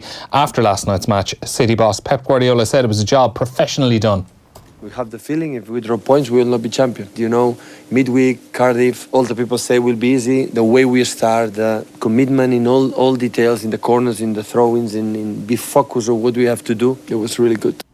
Spurs marked their first game at the new Tottenham Hotspur Stadium with a win. After a 7-month delay in construction, they finally got to show off their new home, running out 2-0 winners against Crystal Palace, with second half strikes from Heung-min Son and Christian Eriksen seeing them get back up to 3rd place in the table. Mauricio Pochettino said he was delighted with how his team handled the occasion. A special moment, a special night. I think not too many people have the possibility to be on the open day I believe, and I feel that this is the best stadium in the world. And of course, maybe the goals wasn't the best goal, but important to win, feel the victory again, the 3 points for us, and I think that was the objective. Goal difference is all that keeps Chelsea outside the Champions League places after a 3-0 win against Brighton at Stamford Bridge. A superb effort from Ruben Loftus-Cheek was the standout in a comfortable win. In Scotland, Celtic remained 13 points clear at the top of the Premiership. They had a 2-0 win against St Mirren last night. But the match was overshadowed by a missile thrown from Celtic fans in the direction of the opposition goalkeeper. Speaking after the match, Celtic manager Neil Lennon had a clear message to those involved. The health and safety of the players on the pitch is paramount. The St Mirren goalkeeper, and some of our players got a huge fright from that. Like I said, I think from the club's point of view that we just don't want them in the ground. And all it did was not only could it hurt somebody, but it puts a delay in the game that we don't really need. In rugby, Conor Murray says he's confident that he's returning to form. The Munster and Ireland scrum half has endured a frustrating season with a neck injury ruling him out of the first 3 months of the campaign. He admits he was frustrated with his performances for Ireland in the Six Nations, but he has helped Munster overcome Edinburgh in the Heineken Champions Cup quarter-finals at the weekend. He also insists that the neck injury that kept him out for the first few months of the season is no longer an issue. Look, I'm great. I feel like injury-wise, I heard someone say that your neck mustn't be right. And I wish I could blame my neck for the Six Nations, but that is absolutely A1. Thankfully, feel really strong that way. Particularly at the weekend, we defended an awful lot. I ended up making quite a few tackles and tested it out again and again. I had full confidence in it before, but came through that pretty well.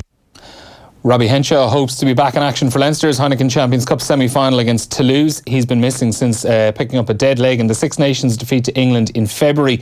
He has resumed running in training, but this week's Pro 14 game against Benetton has come too soon. His last outing was for Ireland at full back in the opening Six Nations defeat to England two and a bit months ago, and he was asked if he'd fancy a return to the number 15 jersey for Leinster.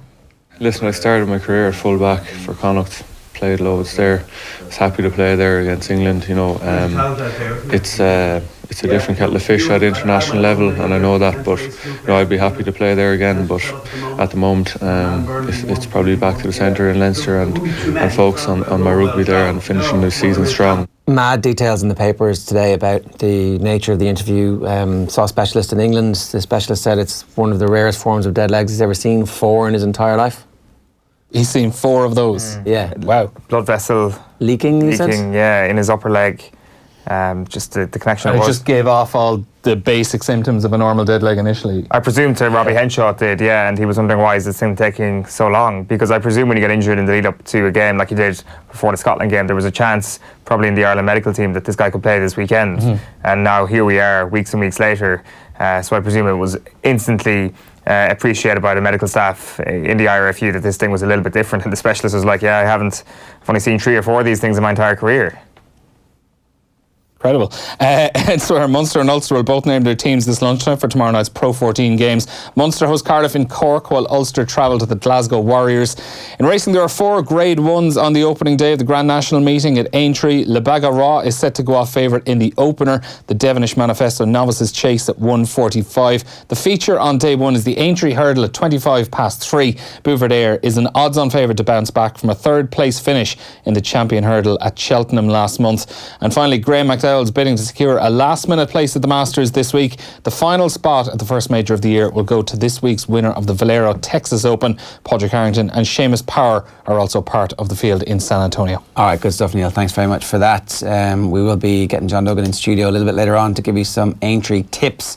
And we're also going to hear from the GPA co-founder Donal O'Neill in studio talking about his new documentary, which is about cardiac screening. We'll get to all that in a couple of minutes' time. First, though, Ireland and Southampton teenage striking sensation Michael Obafemi bounced into the offices yesterday afternoon for a chat with Owen. Here's how it went. Have a look. All right, exciting times for anybody around Dublin because the Premier League trophy is going to be in Dundrum with thanks to Coca-Cola on the 13th of April between 10 a.m. and 6 p.m. So if you're around that part of town, make sure to get down there, because not only with thanks to Coca-Cola will the Premier League trophy be there, but Michael Obafemi is going to be there as well, and he's with me in studio right now. Michael, you're very welcome. Thank you. Nice to be here. How are you? I'm very good, thank you. When I say that, it's like the last time we saw your name in the headlines was the injury, your hamstring. You're just telling us there that you haven't had to undergo surgery, so it's good news, I presume. Yeah, I mean, I was obviously ecstatic when I found out I didn't have to have surgery. But now I'm on the mend, and I've not got too long left, and I'm just working hard to get back fit. So yeah. It's been a couple of injuries at this point now. Have you got the hang of dealing with all that free time?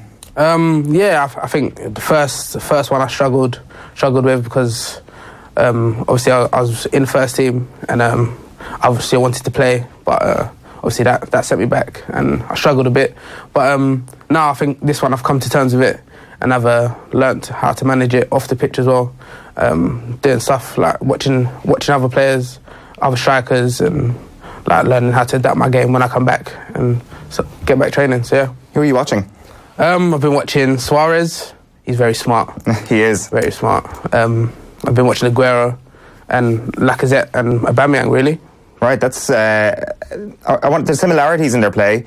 Their movement, I'd imagine, is very interesting to watch. Yeah, I say Suarez's movement is probably the best out of all of them, but I'd say they all have obviously good movement, and especially Aguero, good finishing as well. So, yeah. What is it about Suarez's movement that sets him apart from the rest?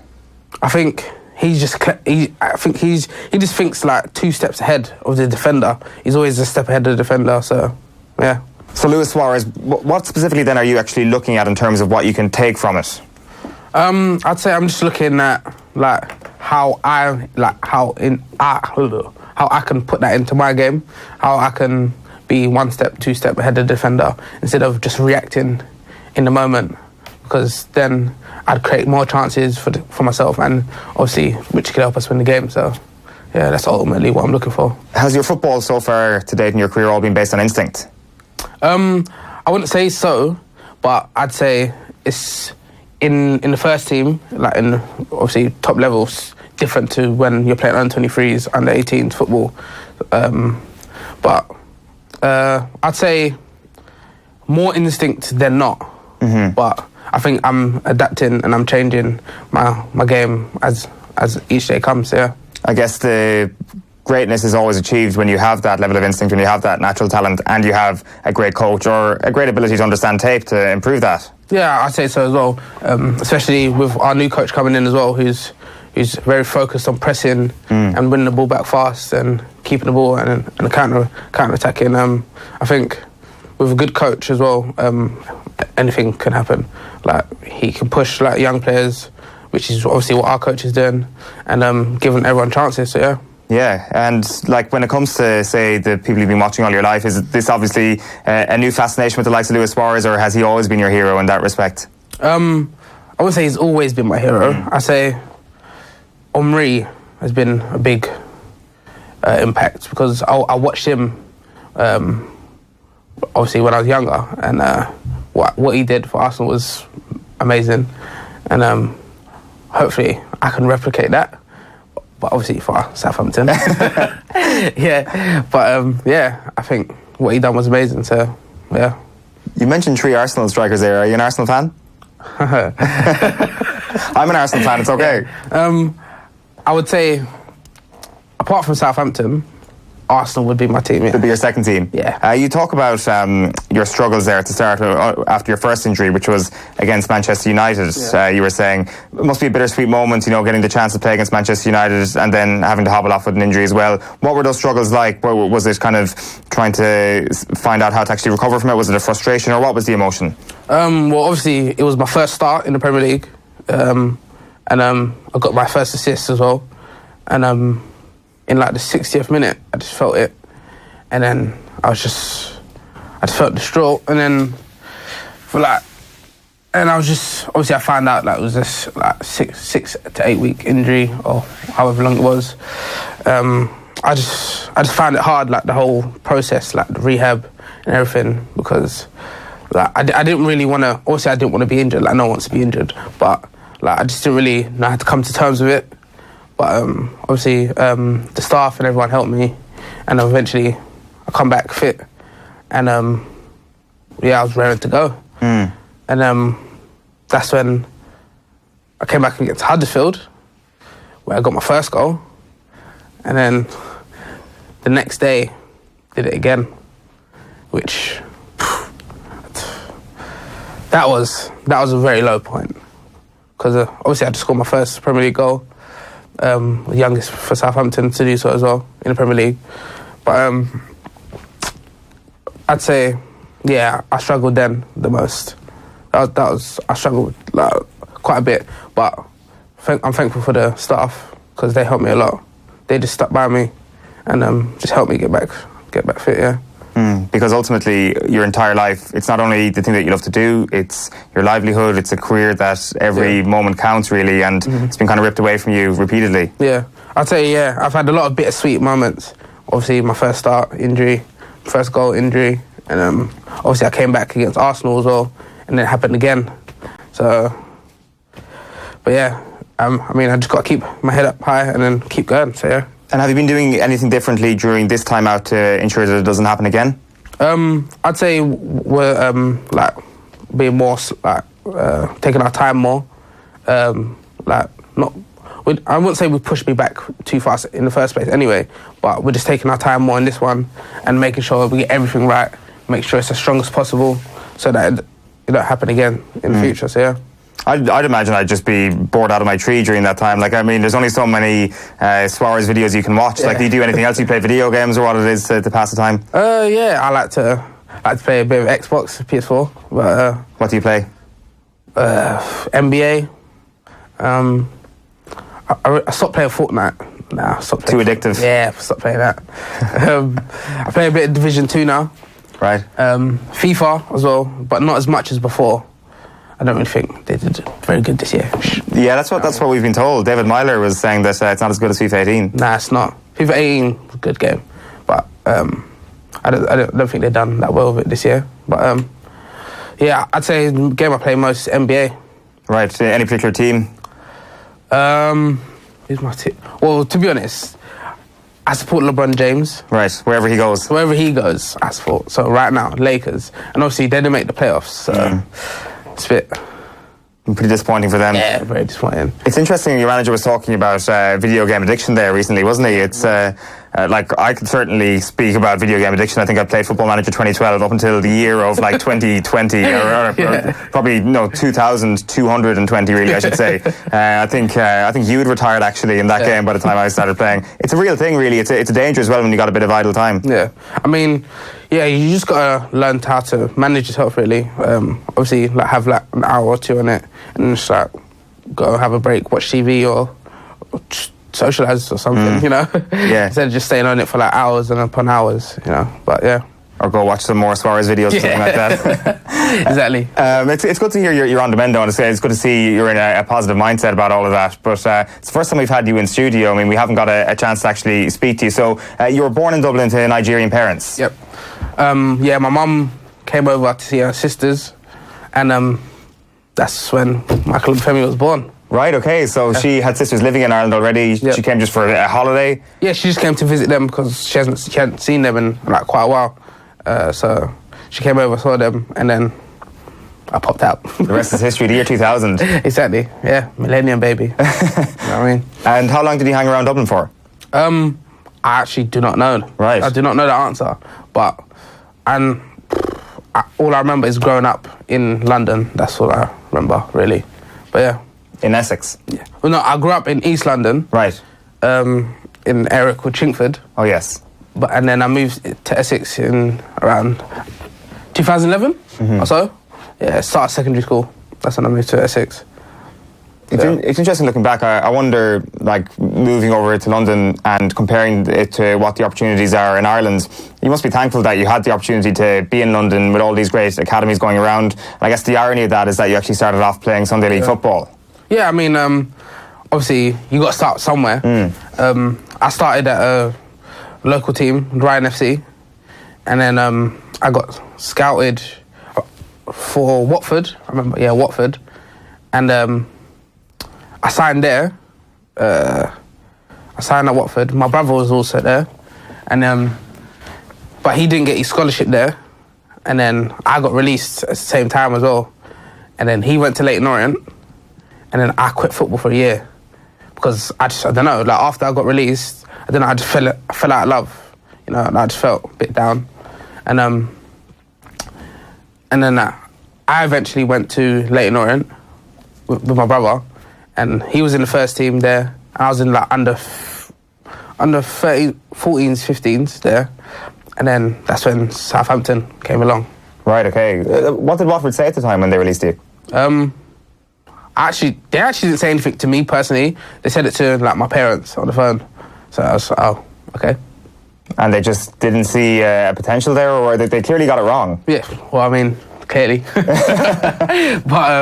yeah, I don't remember much about it, but I just remember my parents telling me that I'd been released, and that's about it, really. Yeah, it's amazing the way yourself and your brother were so closely aligned at that point as well. Was it always a situation where there was some sort of friendly rivalry in the family?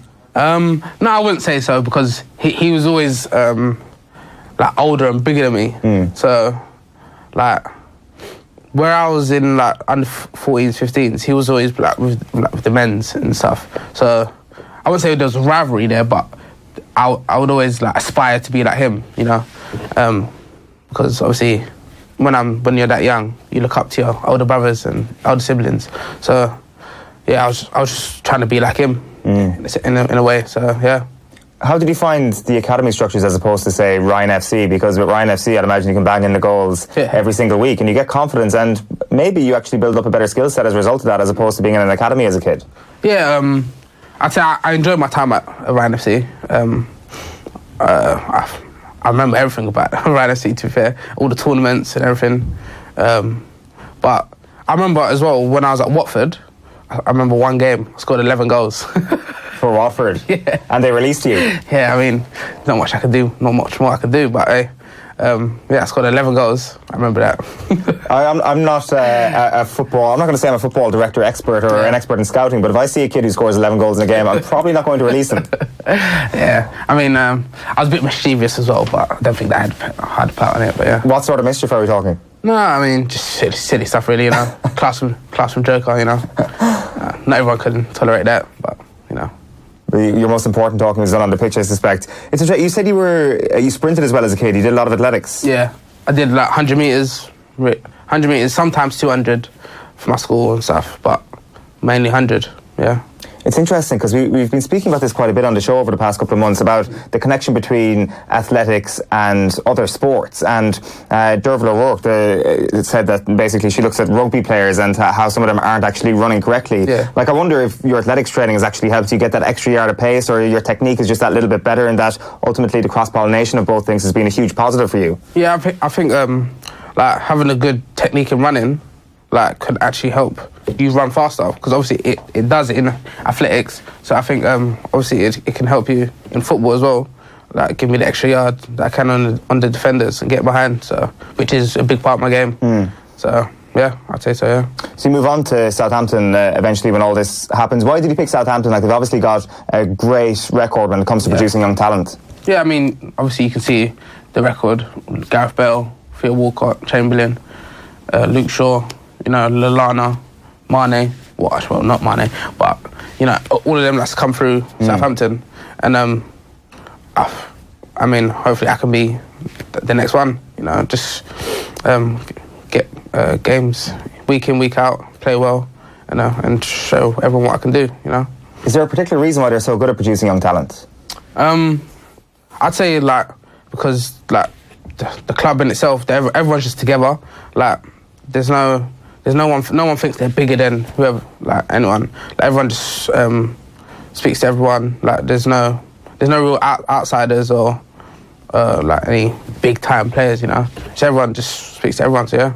No egos in the dressing room, which is a really important thing. Yeah, I think everyone, you know, gets along with everyone, and like team nights out and stuff, and bonding and stuff, it's all sort of good. So yeah. And what has the new manager brought in? Well, he's not that new anymore, I guess, in Ralph Hasenhüttl. Like, is it a much more positive atmosphere in the dressing room than when Mark Hughes was in there? Well, I'd say we're obviously in a better place now than we was under last manager. But yeah, I think like everyone's just confident. Everyone's like expressing themselves, and obviously we're climbing the table now, moving away from the relegation zone. But yeah, I think he's done well. Yeah, he absolutely has, and it's great to see you climbing the table. We must just finish up on Ireland, obviously. There's been a change of manager with Southampton, there's been a change of manager with Ireland, obviously. Martin O'Neill gave you your first cap, so I'd imagine you've got pretty fond memories of his era, and Mick McCarthy, we've got to wait to see you in a green shirt under him yet. Yeah, I mean, hopefully I come back from injury and there's games coming up in June. June, and hopefully I'm fit and healthy to play in them. But it's just whether I get picked, I guess, or whether it's worth me even going, you know. But yeah, I mean, I definitely want to get back in a green shirt, you know, represent my country. Was there ever any decision to be made about not representing Ireland? No. It was always Ireland? No, yeah. I don't know, the media, obviously, you know, they big up everything. You know, bring England, Nigeria into it. But no, I don't think them two was even on the cards, really. But yeah. Because I think our pride has been wounded a small bit after different events over the last couple of months, that people are like, if there's a chance to pick England or Nigeria over Ireland, there's a better chance of making the World Cup there. So I think we were all delighted to have you, but there was never any question, obviously, on your sense of things. But it's been great to chat to you, Michael. You're very welcome in the studio. So he's going to be back in Dublin, as I say, on April the 13th, as Coca-Cola are bringing the Premier League trophy to Dundrum Town Centre. There's going to be competitions and prizes to be won, including the chance to win VIP tickets to Premier League games. You'll also get the chance to meet this man, Michael Obafemi. Thank you so much. You do indeed. Thank you very much for having me. Yeah, Michael Obafemi winning the heart of Owen and two young London boys doing well. Yeah, well, he's a young Irish boy, as am I. and it's good to finally have. Well, actually, there's a positive and a negative. It's positive to have a sports person in that's actually a little bit shorter than me. But a negative having a sports person in that actually makes me feel old.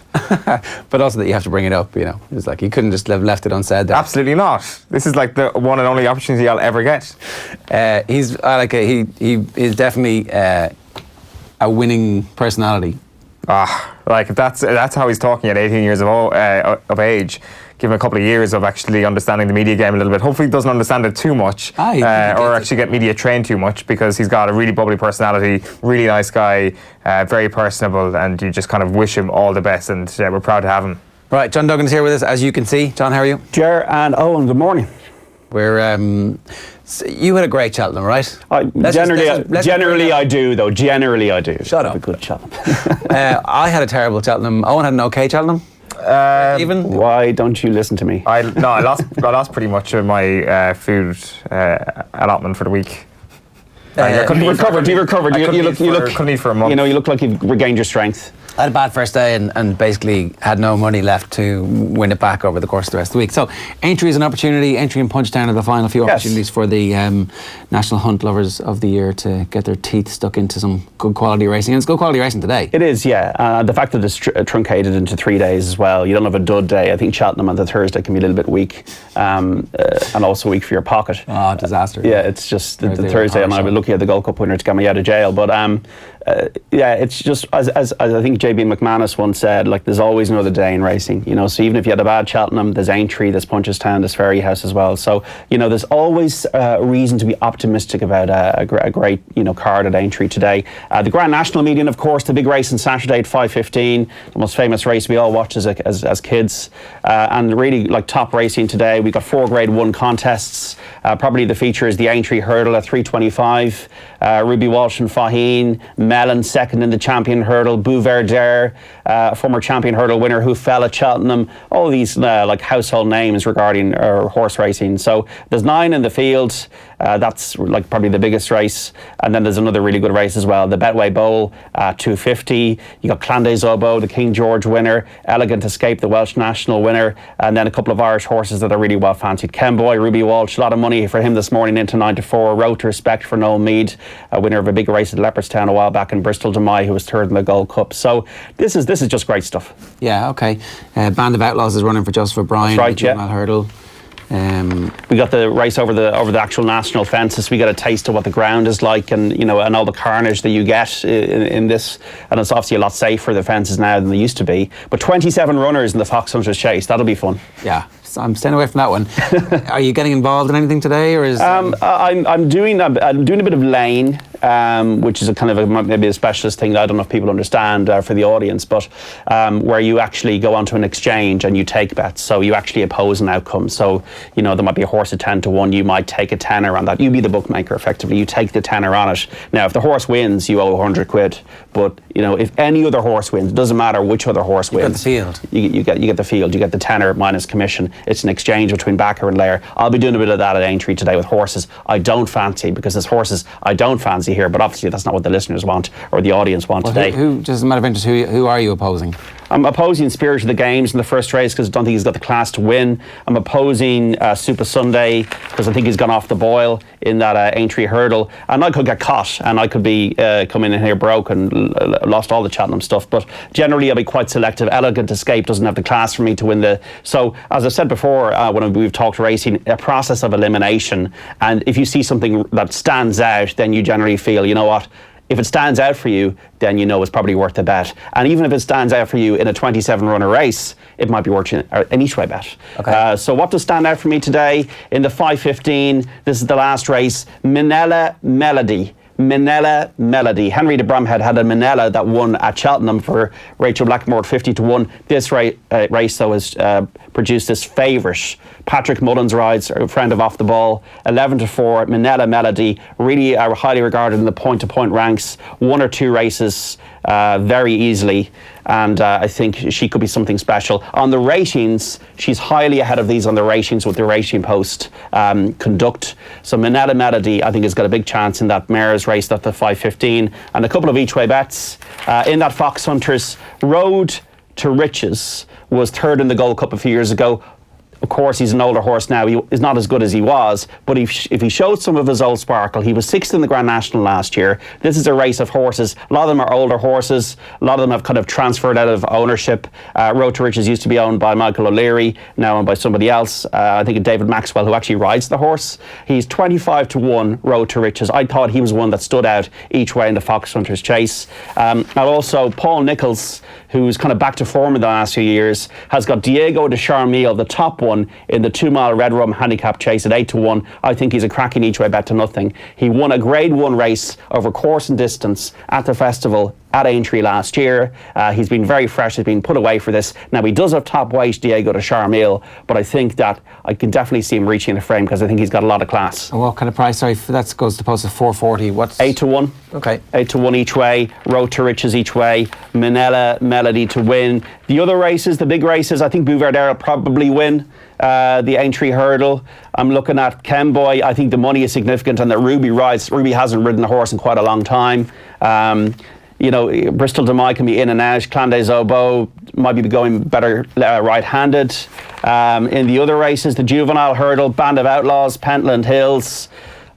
It's hard to choose between them. I'm generally wary of 4-year-old races, the juvenile races. Sometimes the form, you can get funny results at Aintree after Cheltenham. It doesn't always translate. And the opening race, Le Bagois, that won for Warren Greatrix at Leopardstown. Great jumper. She'll try and jump them into submission. But there's some good horses in the race as well. Kalashnikov, Mengli Khan, who Johnny Ward doesn't really like. But if it's a going day, he could be an each way bet at 8-1. Glen Forza, not a race I want to have a bet in. So the ones that I've suggested are the ones to have a bet in. But what I'll do is I'll do a blog and I'll put it up on offtheball.com. Okay, so there is definitely some lessons to be learned from people who recognise a horse that they backed at Cheltenham and then they're like, okay, I'm going to ride it out with this through Aintree and Punchestown. Not the case. Don't just back on the fact that some horses are produced for Cheltenham. Exactly. Others are actually produced for this because they've had a setback earlier in the season. You go, okay, we're not going to try and make Cheltenham our be all and end all because we know we're not going to be ready for it. Sometimes it could just be a preparation run, although it's Cheltenham and that sounds stupid, but it does happen in some cases. Yeah, so Kemboy fell at the first in the Gold Cup, so you can completely wipe that out. So that what means Kemboy is a fresher horse than he would have been if he'd run in the Gold Cup over 3.25 miles, maybe finished 4th or 5th, right, on soft ground.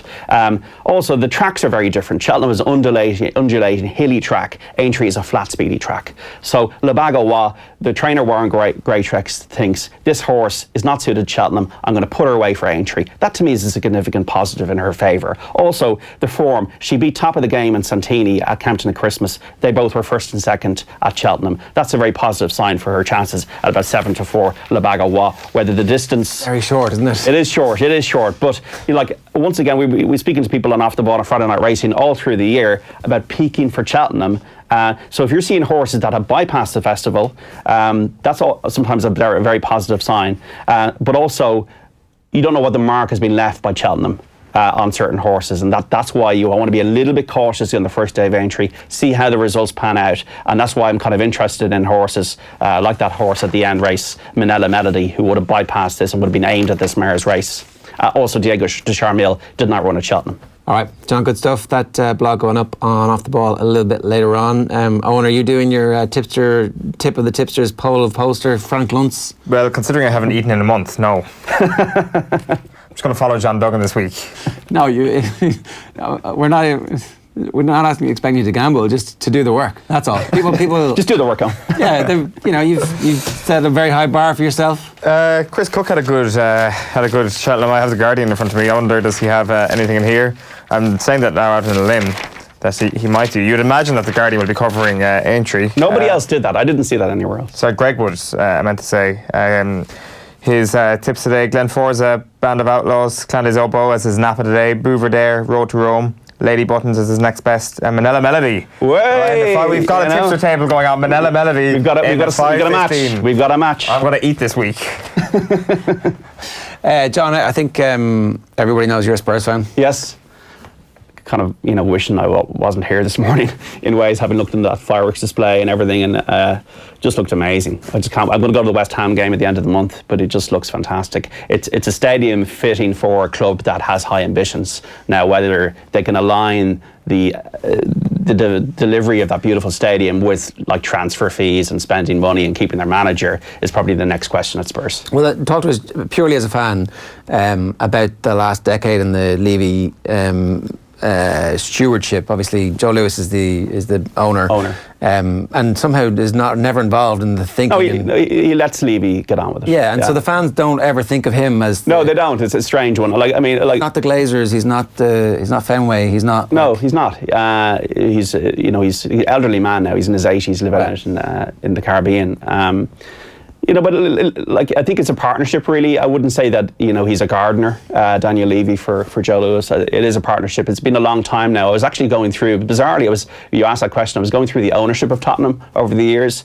It was bought out from a family by Irvin Scholar in the 1980s. It was the first club in football to be put on the stock exchange in about 1983 by Irvin Scholar, who nearly got Alex Ferguson. He was that close to getting Alex Ferguson to join Tottenham in 1984, and the deal collapsed, and then the history changed, and the rest is history. Then Alan Sugar had it from about 1991 to 2001. So Enoch, which is Levy and Lewis, they've been there for quite a while. They were also had an interest in Rangers at the time, but they've been there quite a while now. And you have to say, Daniel Levy is a hard-nosed businessman, but he's done a great job. Now, the only thing that's lacking is trophies. Is that the view of the Spurs fans? I think so. There has been frustrations over the years. There's been frustrations with when are we ever going to get out of this rush that we've been in? But we've seen definite progression. We saw us get into the Champions League under Harry Redknapp. We've seen a really good appointment with Pochettino. We see this brand new stadium. I'm just hoping that, I know it cost £1 billion, but it just seems from a revenue point of view very, very progressive with the NFL situation, with a retractable pitch. 100 million, I think they're going to get in gate receipts every season. So you have to just look at, we've gone to White Lane, we love the character of the place, but pillars in the way, 36,000. It's not fit for purpose for an elite club that wants to compete in a European or a Champions League setting. So I'm very excited about it. I'm just hoping that now the investment, he loosens the purse strings a bit regarding transfers, keeping the manager, and also, the huge thing is wage structure. For a player like Christian Eriksen, who could walk in, I think, to any team in Europe, that he's retained. London's a great place to live. But yeah, I just think with the Sheikhs, with City, with Liverpool, with Man United, having seen bottomless pit because of the global brand they are. Spurs have the aim to be a global brand. The stadium now reflects that, but they're not there yet. I don't think in the world psyche is a global brand. While that was happening last night, Gareth Bale was sitting on his ass on the bench for Real Madrid. That would be one hell of a way to shatter the supporters' expectations when it comes to paying players' wages. And it will completely shatter the ceiling with which Spurs tend to reach and go no further. That would be the one sign, and keep everybody else. Get Gareth Bale back to Tottenham Hotspur in this shiny new stadium and go for the Premier League title next season. Yeah, it'd be great.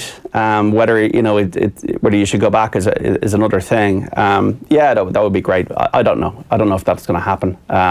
But yeah, I think that a lot of people were speaking about, it's funny that the job has been filled now at Old Trafford and at the Bernabeu, where Pochettino was meant to be going. So still he hasn't committed to next season yet. No, because I think he's frustrated. He's frustrated at everybody. He knows he's good, right? He knows he's doing everything he can. They're in the Champions League quarterfinals. I think they will rattle City in some way. I don't know whether they'll beat them over two legs, but I think they'll rattle them. I knew last night, and you're talking about laying bets, the first thing I did at 7:40 was I laid the hell out of Crystal Palace. Because I knew when I saw the pictures, Tottenham, there's no way in hell they're going to lose this game. It looked magnificent. And even this cashless stadium, you can't use cash at the stadium, the longest bar in Europe. Cheese room that didn't quite make the cut. No, but apparently they ran out of cheese in the press room, which was funny for all those insiders. But the beer that they serve from the bottom, I don't know if you've seen that. Yeah, they have them in Anfield. Oh, did they? Yeah, I was in Anfield 3 weeks ago, and then this thing is oh, look at this amazing thing they have in the Spurs stadium. Well, they have it in Anfield.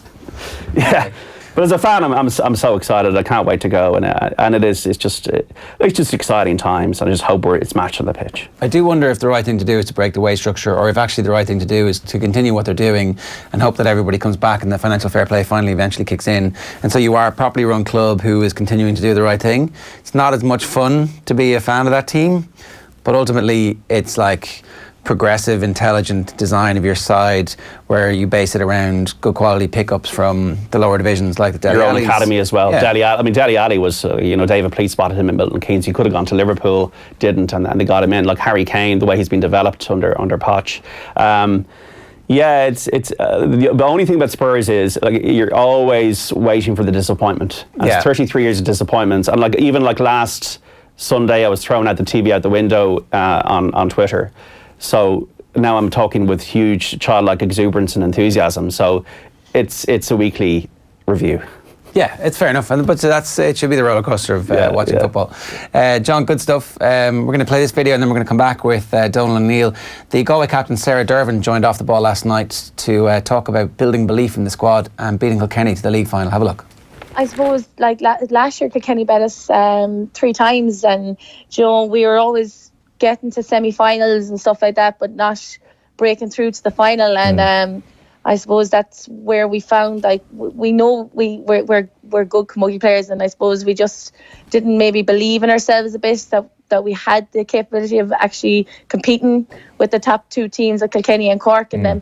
And it was just for us, for the league now, it was kind of just trying to build a bit of confidence in ourselves and kind of grow for championship. The defensive record right across the league has been really strong. I think the weekend Kilkenny's 2-8 is the most you've conceded. I think Cork managed, they put 13 points on as well. But other than that, it seems like defensively Galway are a really tight-knit unit. Yeah, like we're a good side. Like now look, Kilkenny got the 2 goals that we're going to have to unfortunately look back and understand what actually happened, because they weren't. There were sloppy goals on our behalf. Like, so I don't think we're fine-tuned yet. We still have a lot of work to do. But look, we have 11 weeks to the first round of the championship against Kilkenny. So, we have to drive on now from that. Like, we can't really accept the 2 goals that went in either. Yeah. It's Sarah Dervin there from Galway talking about their league win. You can get the rest of that available wherever you get your podcasts. It's offtheball.com is probably the best place for them at the moment. offtheball.com/podcasts. Now, just a brief talking point that came up earlier on with Kieran Donaghy on this week's Shot Clock, where he was suggesting that Sean O'Shea might have a future at midfield. Obviously, Mayo cleaning Kerry out at midfield was a theme of the 2 games, according to you. Sean O'Shea would obviously... He's one of the best footballers in the country at the minute, certainly according to our power rankings. And maybe you do want him on the ball 30 times a game as opposed to 15 times a game. Away from goal. But what if he's like getting towards goal? What happens if Kerry come up against Mayo in the summer and Sean O'Shea's at midfield? Mayo put Lee Keegan on Sean O'Shea in midfield, and Lee Keegan is closer to your own goals. It's shooting yourself in the foot. There's like David Moran will be back this summer. He will be starting. Maybe it's something that they can look at down the line. I just think that Sean O'Shea needs a bit more experience in terms of actually figuring out that matchup with Lee Keegan. It's going to happen again at some point, and granted, if it happens tomorrow, again, Lee Keegan will still get the better of him. It's just the way they are, and that is the way a lot of those individual matchups are going to go, and you can't really legislate for a player getting the better of somebody else. Like, I mean, Keegan is an absolute master at that. He did it to Diarmuid Connolly as well. Like, it's no disrespect to Sean O'Shea. I just don't think he's... Is that the case, though? Is if they play midfield, do Mayo not go, Grant, we'll stick Keegan on Clifford, and then Clifford has nothing in the game? Maybe. Who like is Clifford too close to goals to actually for Lee Keegan to actually do damage to the other end? I don't know. Marking an inside forward isn't something that Lee Keegan tends to do, as far as I recall. It always tends to be a half forward. It always allows Keegan to get that sort of scope. I mean, the only time they've obviously dropped somebody back to the full back line in dramatic positional switches has been Aidan O'Shea, and I wouldn't rule that out again either, in terms of potentially stopping Tommy Walsh if he managed to kind of kick on again this summer. But I don't know.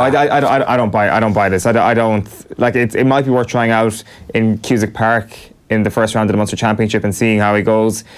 And I might be completely wrong. It might go magnificently well for Kerry, but I just don't see that being an option against one of the better teams. Explain the rationale behind why it might work.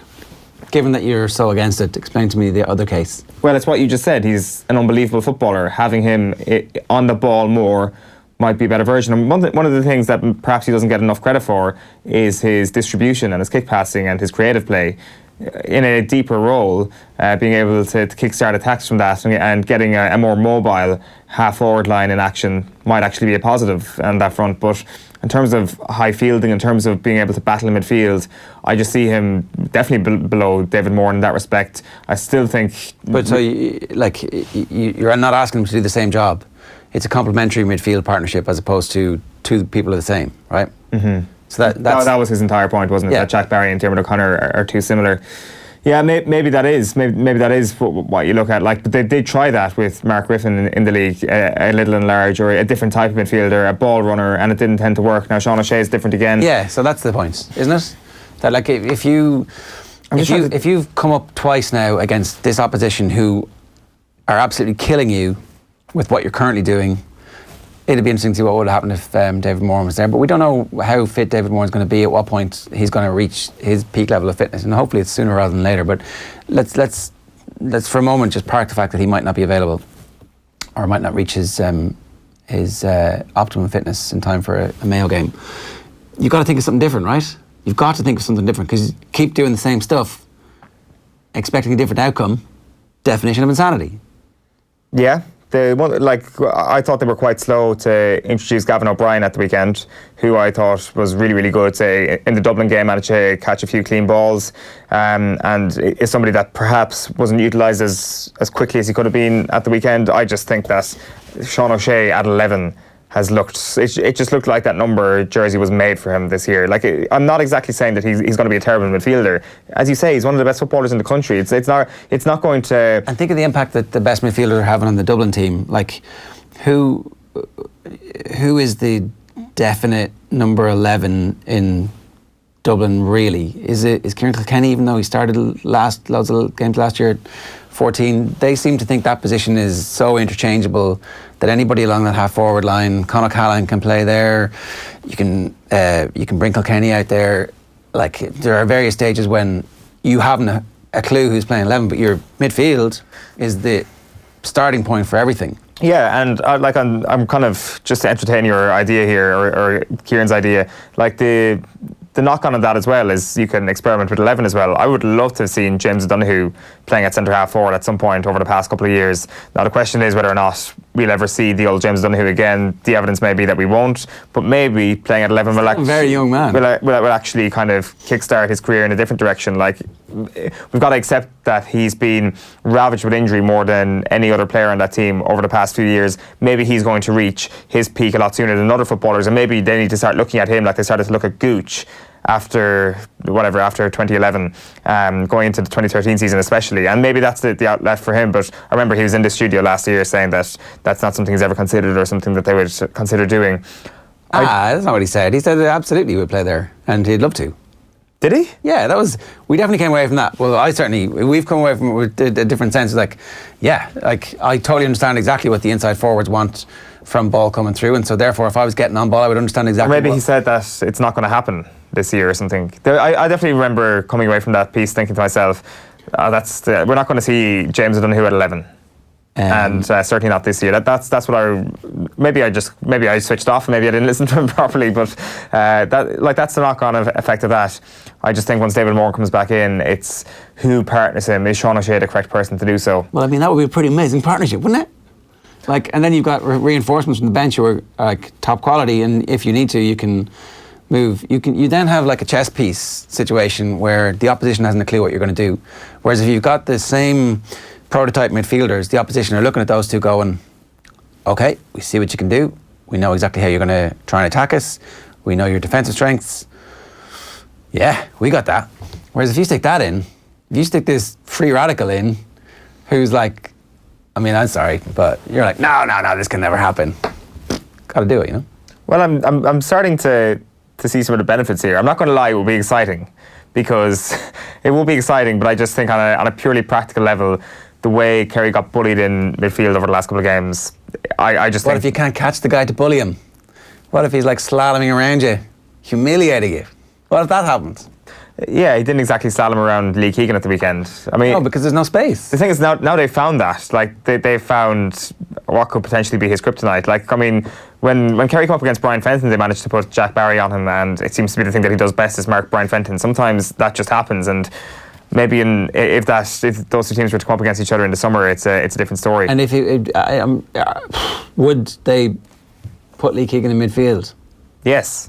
Would they? Definitely. If they know that he's going to be marking Sean O'Shea, they definitely would. I just don't see any reason why James Horan, next time they come up against him, isn't putting Lee Keegan on Sean O'Shea. A very specific job, one of their best players. It's a win-win-win-win-win, and it was a huge factor in them winning the game last week. Yeah. I don't know, the stuff the conundrum of what to do with Lee Keegan when he's so amazing. Like, is he the greatest creative player of all time that we've just never seen being given the licence to, because he's also the best defensive man marker this side of the Tyrone 03 team? Maybe, I don't know. I just don't, like, when you mean creative, you mean him in the forwards, is it? Or you mean him? Yeah, what if he was like free of a man marking role? Yeah, what if he was the best centre forward that we've never seen? He could be. He's certainly got the running game to attack from deep. Kind of a deep lying number 11. I'd like to see that. Or if there was a Lee Keegan on another team, a 6 that likes to attack from deep. Yeah. Put Lee Keegan on that person. The thing is, like, could you put Lee Keegan on Jack McCaffrey, for example? Well, where would he play if he was playing for the Dubs? Wing back. It would be, wouldn't it? Wing back, yeah. Yeah, and you'd be getting him on, and you'd be like saying, you don't worry about marking. We've got Brian Howard to do that, or whoever is like the 21-year-old who's willing to accept his role in the team until he realises he's actually a superstar. Some guy from the under-20s that you've never, under-21s, under-20s that you've never heard of before is like, oh, actually this guy's a superstar, but he doesn't know it yet, so we can make him do all the defensive work. And then you just stick Lee Keegan in the half-back line, whose job it is to bomb forward. It works. In a race, which is basically Jack McCaffrey's job at the minute. Yeah. With a bit more defence thrown in. Like, I don't think we actually appreciate the defensive prowess of Jack McCaffrey because he's so good at the other side of the ball. But and also it got way better last year. Definitely huge progress. So we're basically saying he's Jack McCaffrey. The conclusion here is that we want to see Lee Keegan at 11, we want to see James Donaghy at 11, and we want to see Sean O'Shea at midfield. I've come away from this a little bit more encouraged about the prospect, but I'm still saying it's not the right option in a big game. May as well try it against Kerry. All right, so it went from no, this is terrible to, actually I'm very excited about this, to I want to see it. That was a good quick turnaround, Don. Well, like, way to hold your position there. There's plenty of movies that I've wanted to see that have ended up being crap. Like, it just looks good on paper, or it looks like an exciting combination. This might be one of those things. All right. On that note, that is all from us on OTB AM this morning. We're back tomorrow morning from 7:45. Alan Quinlan, Aintree recap from today, and look forward to the Grand National with John Duggan. We'll also bring you our piece with Donal O'Neill as well. The hurling show is live today across Off the Ball on all our social channels from 3 o'clock. Conor Murray and John Giles tonight together on Off the Ball with Nathan from 7 o'clock. But that is your lot today. Remember, you can subscribe to all our podcasts on whatever podcast app you're using. Best place to get all your podcasts from us is offtheball.com/podcasts. Also a reminder too to subscribe to our YouTube channel, youtube.com/offtheball. If you hit subscribe on that, then we'll ping you a little notification anytime we're live, and you'll never miss a thing. All top quality content for free. See you tomorrow. Good luck.